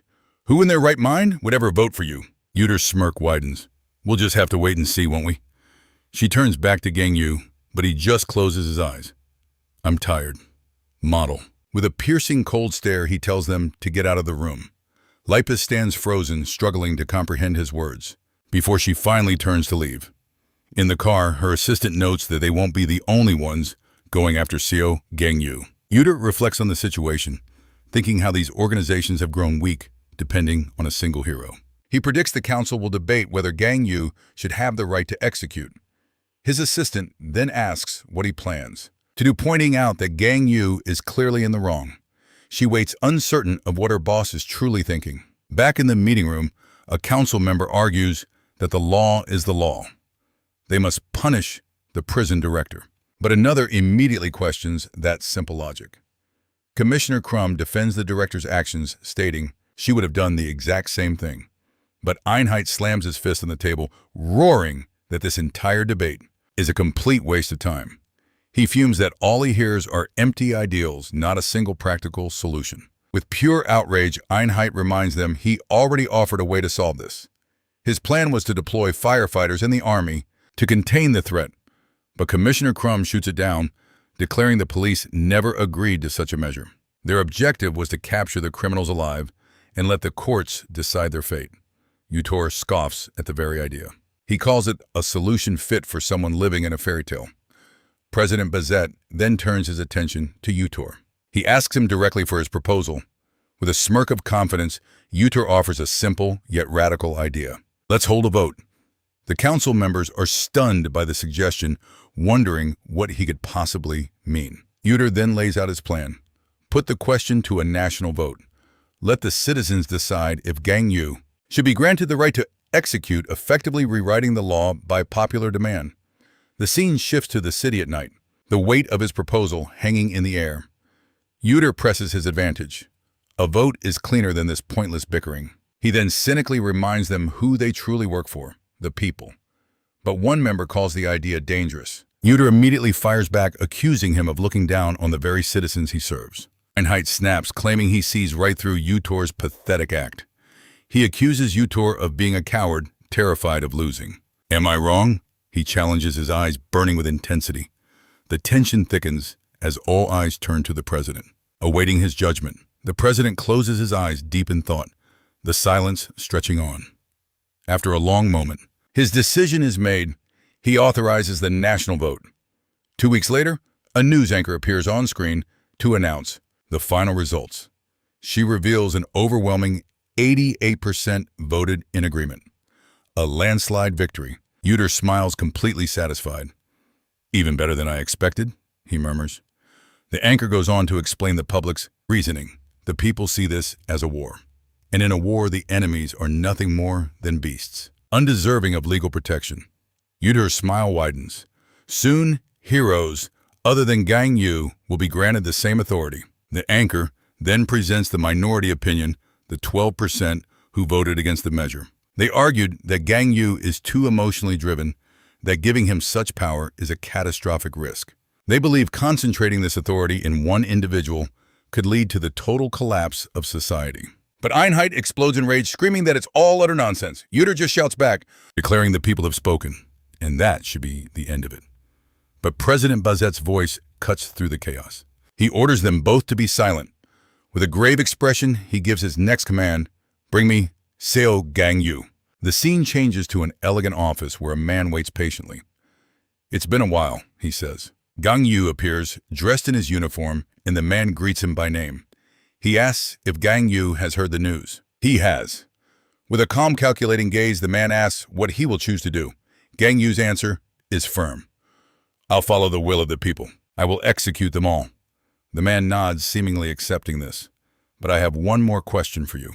What would you have done, he asks, if the vote had gone the other way? Gang Yu pauses for a moment before giving his honest answer. His eyes fill with pure hatred as he speaks. I would have killed every last one of them, and then calmly turned myself in. The man seems to understand perfectly, offering no judgment. He then turns away, adding, there is one more thing we must consider. What would Rausia have done if she were the one standing here? The question clearly startles Gang Yu, and the man simply watches his reaction in silence. "For that answer," he says softly, "you will have to ask Rauxia yourself." Gang Yu is left to ponder this, staring out over the city skyline. But the man stops at the door. "There is one final thing you must know." The question hung in the air. Would Gang Yu ever become a hero again? He looked away, his true feelings hidden as he admitted he didn't have an answer. The next day, headlines screamed the news: a special law had been created just for CO Gang Yu. Before a sea of flashing cameras, President Bayzet prepared to make a historic statement. He declared to the world that Officer Gang Yu now held the power to execute the prison's most dangerous criminals. President Bayzet concluded that this law applied not only to this incident, but to all future acts of terror. Watching from his car, he believed this was the only way to restore order. Meanwhile, Lipus stood alone in a field, a portrait of solitary grief. The broadcast flickered on another screen where trembling hands clutched a cold urn, holding the ashes of a precious life. It was Officer Jia Hong, her heart completely shattered by the death of her partner, Gang Ho. Seeing the news, Sinka knew the time had come. With a smirk, she asked if her enforcers were finally ready to play. An army of powerful villains stood before her, their dark energy crackling as they awaited her command. And among them, Xun Wan Hang appeared with that signature mocking smile. Soon after, the chaos spread, reaching Spain and even Portugal. The world then watched as a mysterious blue circle materialized in the sky, delivering a single cryptic letter. During a council meeting, they realized the letter was an invitation, just as the same portal began appearing before shocked citizens on the streets. The crowd stared upwards, completely paralyzed by the sight of the gateway hanging over their city. Suddenly, a sinister green sigil flared to life inside the portal, tainting its blue glow. An instant later, a massive explosion ripped through the street, sending bodies flying. Awedi observed the destruction with a look of pure satisfaction. Then his group descended from the portal, and Ho casually commented on the flashy entrance. Morris started to argue with her, but Aced silenced them both, declaring that the weak had no right to join their cause. In the city, a cute mascot suddenly appeared on a massive screen, capturing everyone's attention as it waved to the confused crowd. But the image glitched, revealing Sinka, who introduced herself to her worldwide audience. As the World Council watched in horror, she warned them of what was to come. With a sinister glare, she pointed forward and announced that the execution would now begin. She explained that this was a culling of all those who were not genetically selected. One by one, her villains were shown, all of them bearing malicious grins, eager for the slaughter. The scene ends on Gang Yu, who pulled his cap down low, ready to move out. A news anchor began breaking down the situation using data from the Hero Association. First on the list was Ace, a summoner-type villain known for his incredible danger. It was said he was once captured by the legendary hero Mago, a truly formidable opponent. Ace's power allowed him to steal an enemy's ability, tattooing it onto his own body. He then unleashed that power, causing a massive explosion in the city center. But he was unimpressed, thinking the attack was far too weak. Ace grumbled that he should have stolen Mago's offensive ability instead. Next, the broadcast introduced Ho, a physical-type villain who had been captured by another hero. The hero who took her down was Gui, a master of combat. Ho's power allowed her to become a demonic fox, and she clearly savored every moment of the carnage. With blood dripping from her hands, she wondered aloud who in the world could possibly tame her. The next villain was Hun Jiong, a special type captured by the Hero Hub. His power was to summon demons from another realm, and he called forth a grotesque creature named Shi to attack. The monster he summoned was gigantic, destroying everything in its path and tearing people apart in the streets. He then stood beside Ho, simply commenting on how beautifully destructive she was. Now we meet Morris, a special-type villain captured by the heroine, Tammy. A man's screams annoyed her as he begged for his life on the ground. Morris then said that Eva had been right all along and unleashed her power on him. The man shrieked in agony as he felt his body being devoured by a strange, corrupting energy. With a cold, empty gaze, she declared that the Unchosen were inferior from the moment of their birth. Back at the council, they scrambled to mobilize the heroes. But Utor scoffed, saying it was pointless if they weren't willing to kill. President Bayzet slammed his fist down, declaring that he would take matters into his own hands. He ordered all firefighters to prioritize rescuing every civilian caught in the crossfire. Then the army and police were commanded to protect the people, even if it meant becoming a human shield. The president then turned and asked where Officer Seo Gang-yu was. Eliada replied that Director Joe confirmed Gang-yu had seen the broadcast and was already on his way. One of the council members desperately asked if they knew what the enemy wanted, but the assistant could only report that the true objective of this devastating attack was still unknown. The scene cuts back to Sinka, who explained her team's mission with a smile. The objective was twofold: execute the Unchosen and help their special guests reach the Alpha World. She then added that this massive, citywide slaughter was just a taste of what was to come, their true potential. Sinka reminds them their priority is recruitment, not execution. With a sinister grin, she purrs that the Unchosen can be disposed of whenever they please. Back in the ravaged city, a survivor screams for the destruction to stop. Hun smirks, claiming they're just getting warmed up, and Ho is eager for more carnage. But Azua scoffs, declaring he'll do as he pleases. He's convinced this rampant destruction will draw out their special guests. Morris fumes, snapping at him for ignoring orders, but Azua couldn't care less. Just then, another villain joins the fray, unleashing the legendary three-legged crow. A colossal bird of pure flame materializes. It soars through the sky, incinerating everything in its wake. Ho's eyes light up, begging to join the fun, but Morris knows it's a lost cause. She threatens to report this to Eva, but Asade just shrugs, telling her to do her worst. The city burns. Buildings crumble as smoke chokes the air. Surveying the chaos, Asade lets out a sigh and prepares to unleash one of his signature abilities. Az grumbles to himself. Even after being freed from prison, it's the same old story. How irritating. He seethes with frustration. His power refuses to grow any stronger. A truly cursed talent. A grim resolve hardens his face. He must continue to steal the powers of others. But just then, a figure descends from the heavens. Lipus swoops down, launching a devastating attack aimed straight for him. She summons a gigantic stuffed rabbit. It plummets from the sky, glowing with ominous red energy. Asade instantly throws up a shield to defend himself. Lipus lands gracefully on his barrier, a flicker of surprise in her eyes as she scoffs. "You haven't changed a bit, even after all that time in prison." Her voice drips with anger. "Did you learn absolutely nothing while you were locked away?" Recognition flashes in his eyes, followed by a cruel smirk. "Tell me," he taunts, "did you give Mago a proper burial?" The scene then shifts to the prestigious Lisbon Academy of Abilities. Inside its hallowed halls, a teacher lectures a class of young students in a sprawling classroom. One student raises a trembling hand, admitting his fear over the current crisis. The teacher offers a reassuring smile, trying to calm their fraying nerves. He vows to protect every single one of them, urging the students to follow him to the safety of the shelter. But suddenly, a strange energy pulses from the teacher's hand, shocking him. He whirls around and sees Morris casually perched on a desk. The sight sends the other students into a wave of panic. With a wicked smile, she commends the teacher for his little display of courage. The children's screams fill the air as they scatter, but the villain simply finds their noise irritating. He recognizes Morris instantly and prepares to fight to the death for his class. She seems surprised he knows her name. "How embarrassing," she mutters to herself. Morris informs him that he also received an invitation, then tells the chosen ones to come with her. But the teacher plants himself firmly in front of the children, yelling that he won't let her take a single one. She scoffs at his defiance. "You're not very bright, are you?" At that, the villain tightens her grip on her umbrella, ready to strike. Her eyes narrow, annoyed that he dared to cut her off. But the teacher doesn't flinch, his gaze locked on Morris with unwavering resolve. With a frustrated sigh, she adjusts her hat.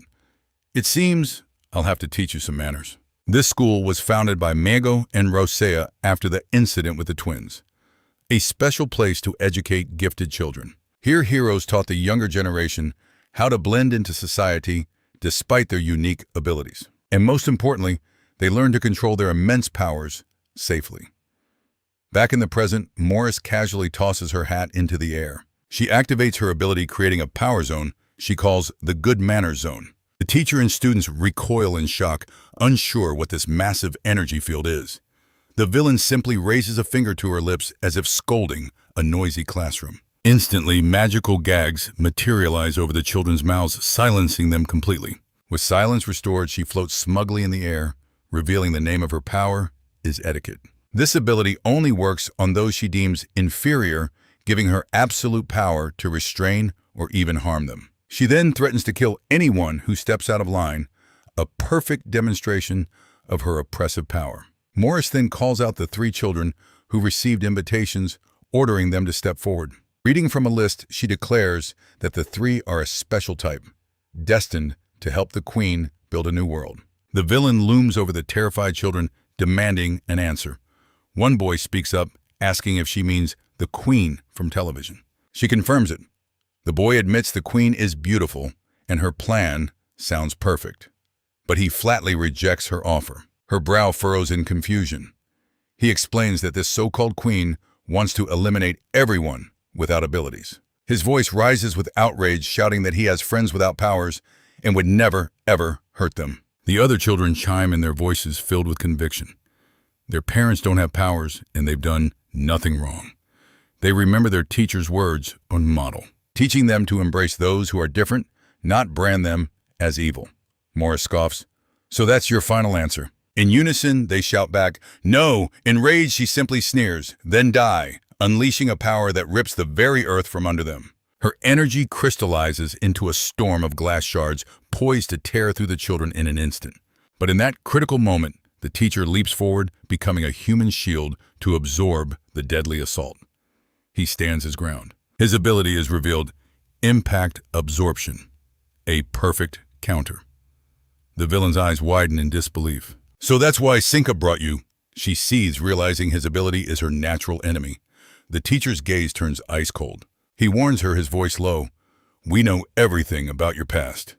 He's ready to expose it all, right here, right now. "Silent," she shrieks. "Did that wench Tammy tell you how utterly shameless?" But the teacher cuts her off. "I'm not here to talk about my own history." Suddenly, a massive projection of Sinka fills the sky. "By order of the Queen, I am here to select candidates," it announces. With a murderous look, Morris hisses, "Hand over the children, if you value your life." But he grits his teeth, his voice unwavering. "Never. I will not surrender them." "Why?" she demands. "Is your own son among them?" He flatly denies it. Confused, Morris can't fathom why he would risk his life for strangers. He meets her gaze with absolute resolve. "It's simple. Because I am their teacher." The scene shifts. We learn he's a member of the Hero Association and an instructor at the Ability Academy. His defense is strong enough to block A-rank villains, yet under the former President Utor, he was dismissed as a mere 5th-rate hero. In a flashback, we see Utor's disdainful face. "How much longer are you going to play this role?" The old president mocked him. The association has no need for glorified punching bags. But everything changed when the hero, Rousea, became the new president. She summoned him personally, asking him a single question. "Would you like to become a teacher at the academy?" He thought it was a notice of termination, but she just smiled. "I want you to be a teacher and a hero." "The children deserve to be taught by the best," she explained. He felt he wasn't worthy of such a title. But Rousea's next words stunned him. "There is no hero greater than you." With a radiant smile, she called him the hero of heroes, the one who puts his life on the line to protect his comrades. The teacher was speechless, overwhelmed by this profound recognition. Back in the present, Morris sneers, "I have a wonderful idea." She then suggests he persuade the children himself. After all, they'll listen to their beloved teacher, won't they? He begins to speak, explaining that the world is in upheaval. Powers emerged, wars raged, and our society crumbled to dust. To rebuild it, countless lives were sacrificed. Losing her patience, she snaps, "Get to the point." "I am," he says calmly. He warns that if the Queen's twisted vision is realized, society will descend into chaos once more. She scoffs, calling it a pathetic excuse. "No," he corrects her, "I do care about this society." Baffled, Morris can't understand his attachment to such a flawed world. He reveals his true reason, his voice filled with conviction. Because that chaos will only create more children who suffer, just like you did. The villain freezes, stunned by his words, as he shields the terrified students behind him. Utterly furious, she screams, "What the hell do you know about my Pitobasi?" He stands firm, shouting back, "We know everything," but she refuses to accept it. "That's ridiculous." She howls, completely losing control as pillars of destructive energy erupt from the ground. "You dare speak of things you can't possibly comprehend." The destruction intensifies, but even as he endures the blows, he warns her, "Now, you're starting to annoy me." With eyes burning with pure hatred, she glares at them all. "Then you can all just die." But suddenly a colossal foot descends from the heavens, aiming to crush her head. The impact is absolute. The newcomer simply grinds the villain into the dirt with a single devastating stomp. The teacher and the children stare up in shock, stunned by the raw power of the one who just arrived. The narrator identifies the defeated villain as the B3 level criminal Morris. But her attacker isn't finished. He presses her face deeper into the ground, his eyes glowing red, as Gang Yuo commands, "Get that crazy bitch on the line." Pinned helplessly, Morris chokes out, "Are you referring to my queen?" Gang Yuo glares down at her, his voice dripping with contempt. "That title applies to you too." Consumed by rage, she screams, "You insolent bastard!" She tried to resist with her power, but he slammed her to the ground with overwhelming force. Suddenly, chains of crimson energy erupted from thin air, shackling Gang Yu's body. She summoned a massive guillotine, declaring he would now pay for every single one of his sins. But unbelievably, the guillotine's blade shattered into a million fragments, completely useless. Without a moment's hesitation, he snapped the chains and unleashed a bone-crushing blow right across the villainess's face. Witnessing this, the professor and the children were frozen solid, their jaws dropping as they screamed in absolute shock. Gang Yu called out to the professor, who snapped back to reality, still trembling from the unfolding chaos. He gave the order to get the children out of there as fast as humanly possible. However, the professor warned that the villainess's power was still active and that they were trapped. With a single punch, Gang Yu simply knocked Morris out cold, and she crumpled to the ground. The moment she was down, the power binding them all finally dissipated. Her face a brutalized mess, Morris lay unconscious on the ground, bleeding out. The professor and the children could only stare in disbelief now that her power was finally broken. At that moment, Gang Yu commanded them to run as far away as they could, and the professor immediately obeyed. But before leaving, he grabbed the villainess by the collar. Still seething with rage, he hauled her up, his expression deadly serious as he warned her. "I'm only going to say this one more time." With his eyes blazing with a furious light, he commanded, "Bring that woman to me, right now." Suddenly, her eyes snapped open with a bizarre smile as she activated something called Lady Mode. A crimson zone of energy expanded outwards, trapping the two of them alone inside a circle. Gang Yu just sighed, realizing things were about to get a lot more annoying.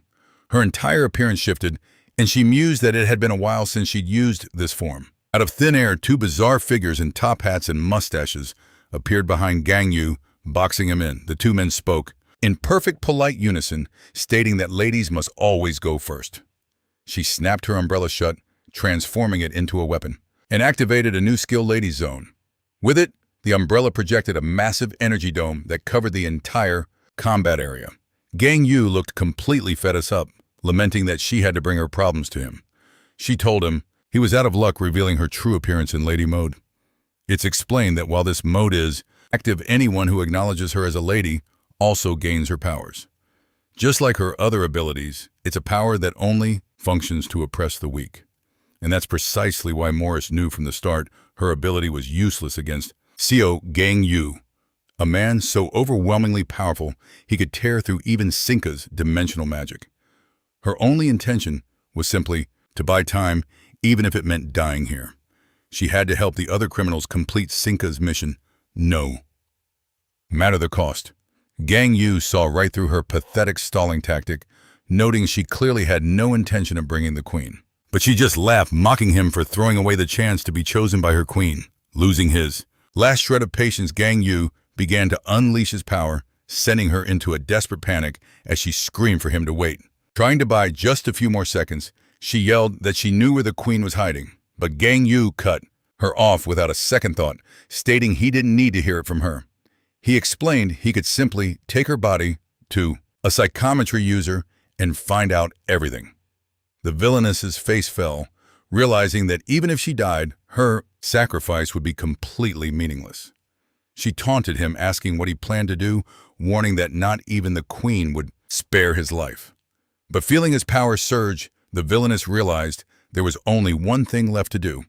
With a look of fierce determination, she decided she would take her own life to protect her queen. She had to die without leaving a single trace. But he lunged forward instantly, seeing her plan. His power manifested as claws of pure energy that shot towards the villainess. But instead of grabbing her, he used his power to drag Sinka herself from another dimension. With a playful smile, Sinka appeared and remarked that it seemed he'd changed his mind about meeting her after all. Morris was thrown into absolute despair at the sight, screaming her queen's name in utter disbelief. She frantically warned Sinka that this place was too dangerous and that she had to get away immediately, but Gang Yu entered his full power mode, creating a massive energy barrier to trap them all.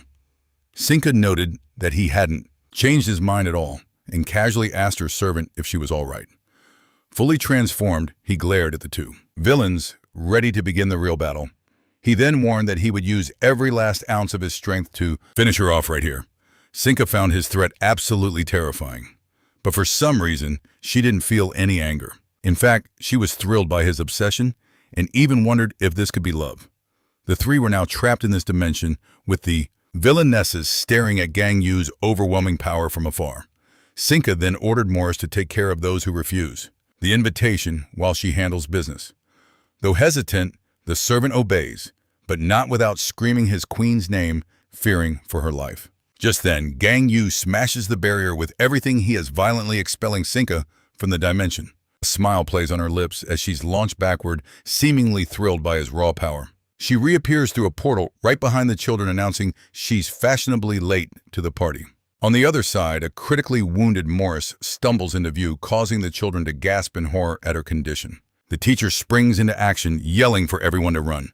But Morris can barely move, coughing up mouthfuls of blood from her grave injuries. The children are frozen in shock until one of them recognizes the woman who just arrived. The little girl points a trembling finger at Sinka, shouting that she's from their school textbooks. We then see the cause of Morris's pain, a massive, gaping hole in her abdomen. Sinka glances up impressed. Was all that overkill really necessary? She wonders aloud. The entire pocket dimension begins to crack and shatter around them. For a warm-up, she thinks he's certainly not holding back. But with a deathly glare, Gang Yu warns her, "This place will be your tomb." Sinka instantly recognizes his aura. To wield such power, he must be in zero mode. With a mocking grin, she taunts him for trying too hard. But Gang Yu simply raises his hand, preparing to unleash his own unique ability. She effortlessly blocks his assault with a series of portals, noting that his power is useless against her. He stands his ground, enveloped in a crimson aura, completely unfazed. Sinka just smirks and decides to even the odds, summoning her loyal servants, Canis and God, to the battlefield. In a flash, the two figures leap through a portal, landing inside the crumbling dimension, ready for a fight. But the moment they arrive, they freeze, looking utterly bewildered by the scene before them. Canis turns to his queen. "What's going on? Is this fight too much for you to handle?" He suggests they just try to buy some time, but Sinka immediately shuts him down. That's not an option here. Instead, Sinka proposes they just run for it. She even gives Gang Yu a cheerful wave goodbye. But then a strange sensation overtakes her hand, and she has no idea what's happening. Dark energy suddenly erupts from her chest.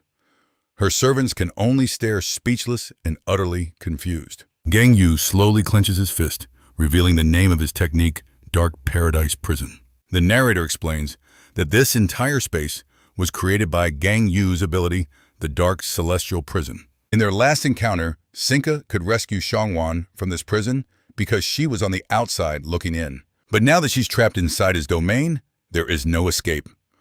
With the prison fully active, Gang Yu prepares his final attack, his fist glowing with sinister power. His energy explodes outward, forming a colossal sphere of containment around the three villains. Her servants look to her in desperation. "Sinka!" they cry out.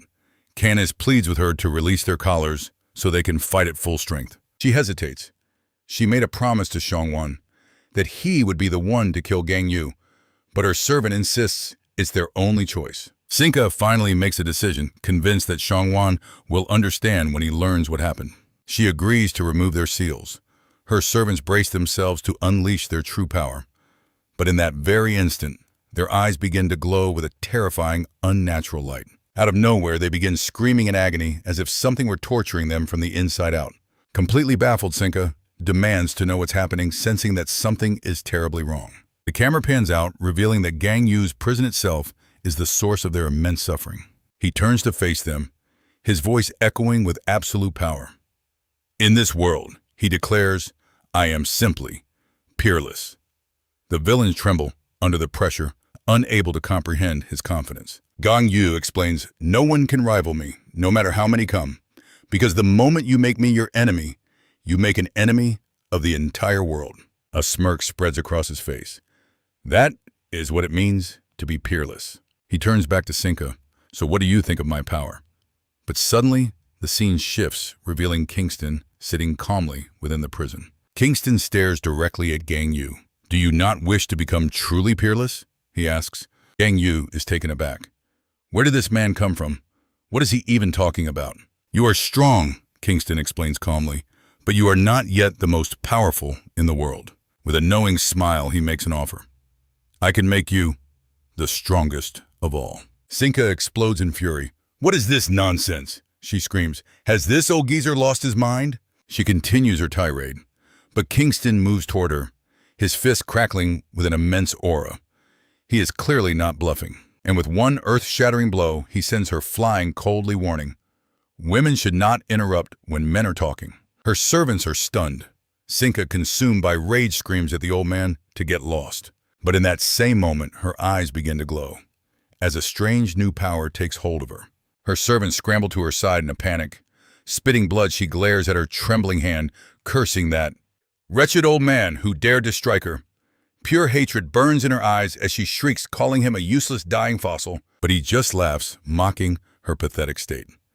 For a weakling like you, he scoffs, even standing is a challenge. Fueled by pure rage, she screams for him to go to hell, unleashing every ounce of her power. A colossal beam of violet energy rips through the air, aimed to annihilate him completely. The blast connects directly. An explosion of raw power illuminates the entire shadowy dimension. Even as the dust settles, she continues to curse him, convinced he's on his last breath. But then Kingston appears behind her untouched. A powerful ability indeed, he praises with a smirk. He even notes that at this level she could probably rival that white-haired brat. Furious Sinka fires another energy blast at him, but he sidesteps it with effortless ease. Kingston then warns her, you and that boy share the same critical weakness. And in a flash, Kingston lands a devastating blow on Sinka. The mysterious strike sends her flying, injured and bleeding, slamming her hard into the ground, utterly disoriented. He clenches his fist, explaining her fatal flaw. You rely so completely on your special ability that you've neglected the most crucial weapon of all, your own body. The agonizing pain from his punch proved his point. He leans in close, his voice low and menacing. Allow me to demonstrate what true physical power looks like. Sinka retaliates, opening a barrage of portals. But the old man doesn't even flinch, taking the full force of her attack head on. Suddenly, Canis lunges forward with a powerful kick. Kingston barely manages to block the blow just in time. A flicker of surprise crosses his face. The attack was far stronger than he anticipated. Unlike their leader, he thinks, these underlings have actually trained their bodies. Sinka then uses her telekinesis, lifting her comrades into the air for a joint. Assault. The three villains unite, preparing to unleash a devastating combination attack on Kingston, watching from afar. Gang Yu silently observes the battle, analyzing everyone's power levels. Kingston admits he's a little surprised by the arrival of an unexpected guest. But after sizing up the situation, he quickly forms a plan, knowing exactly what to do. His strategy is simple. He'll team up with Kingston to take down these villains, and his primary target is singular, to eliminate that woman Sinka once and for all. The scene shifts to an office where a man in a suit reacts to the news with shock. Confirmation has arrived. A report from Officer CO Gang Yu about the current crisis. They remark that in Kingston has always been an eccentric character, and it appears he's found someone who piqued his interest. One of the men voices his concern, asking if Officer CO might be in grave danger, but his colleague reassures him. While we don't know the true extent of Kingston's power, we know his character. He continues, Kingston won't be the one to turn hostile. The one who will make an unpredictable move is someone else entirely. The ominous statement hangs in the air, filled with suspense. The scene flashes back to the professor and the children during their escape. Cinco was still there, and the little girl mentioned seeing her in a school textbook. Morris burst out laughing, finding the idea completely absurd. A school book containing information about her. Her glare hardens, locking onto the professor with pure venom. Not only is that ridiculous, she seethes. It makes me absolutely furious. But the professor explains calmly, you're not the only one. All criminals from Ruthless prison are documented in those texts. Is it to mock the defeated? She sneers. But he shakes his head. No, it is to understand them. A flashback begins. An officer is seen meeting with the legendary heroes Rosea and Mago just after the Academy's founding. The officer approaches the two legends with a solemn expression, carrying an important proposal. He introduces himself as CEO Gangho, an officer from the infamous Ruthless maximum security prison. Gangho then proposes that they add criminology as a mandatory subject for all students. Back in the present, Morris scoffs at the very thought of understanding her. It's utterly pointless. She spits. She taunts the professor. So how does it feel knowing my entire life story? But a sharp voice cuts through the air. Why are you even attempting to reason with a beast like that? The professor turns and finds Utor standing there. You haven't changed one bit, old friend, Utor says with a sneer. Contempt drips from his voice. I should have fired you when I had the chance. The professor's eyes widen in recognition. Utor then turns to the children, declaring that their entire education has been a lie. Now, he proclaims, I will teach you the lesson you should have been taught. Pay close attention. Utor begins his twisted lecture. Criminals are not made by their circumstances. He starts adjusting his tie. It is not their environment, nor is it society that corrupts them. He claims that sentimental fools try to generate sympathy, blaming the world for every misfortune. A crazed glint appears in his eyes as he screams. Criminals are criminals because they are born that way. They are nothing more, he declares, than mutations of society. To him, they were a disease, a cancer that needed to be purged. With a chilling calm, Yuri bared his arm, declaring this kind of poison must be torn out by the roots. And now he was about to provide a live demonstration of the procedure.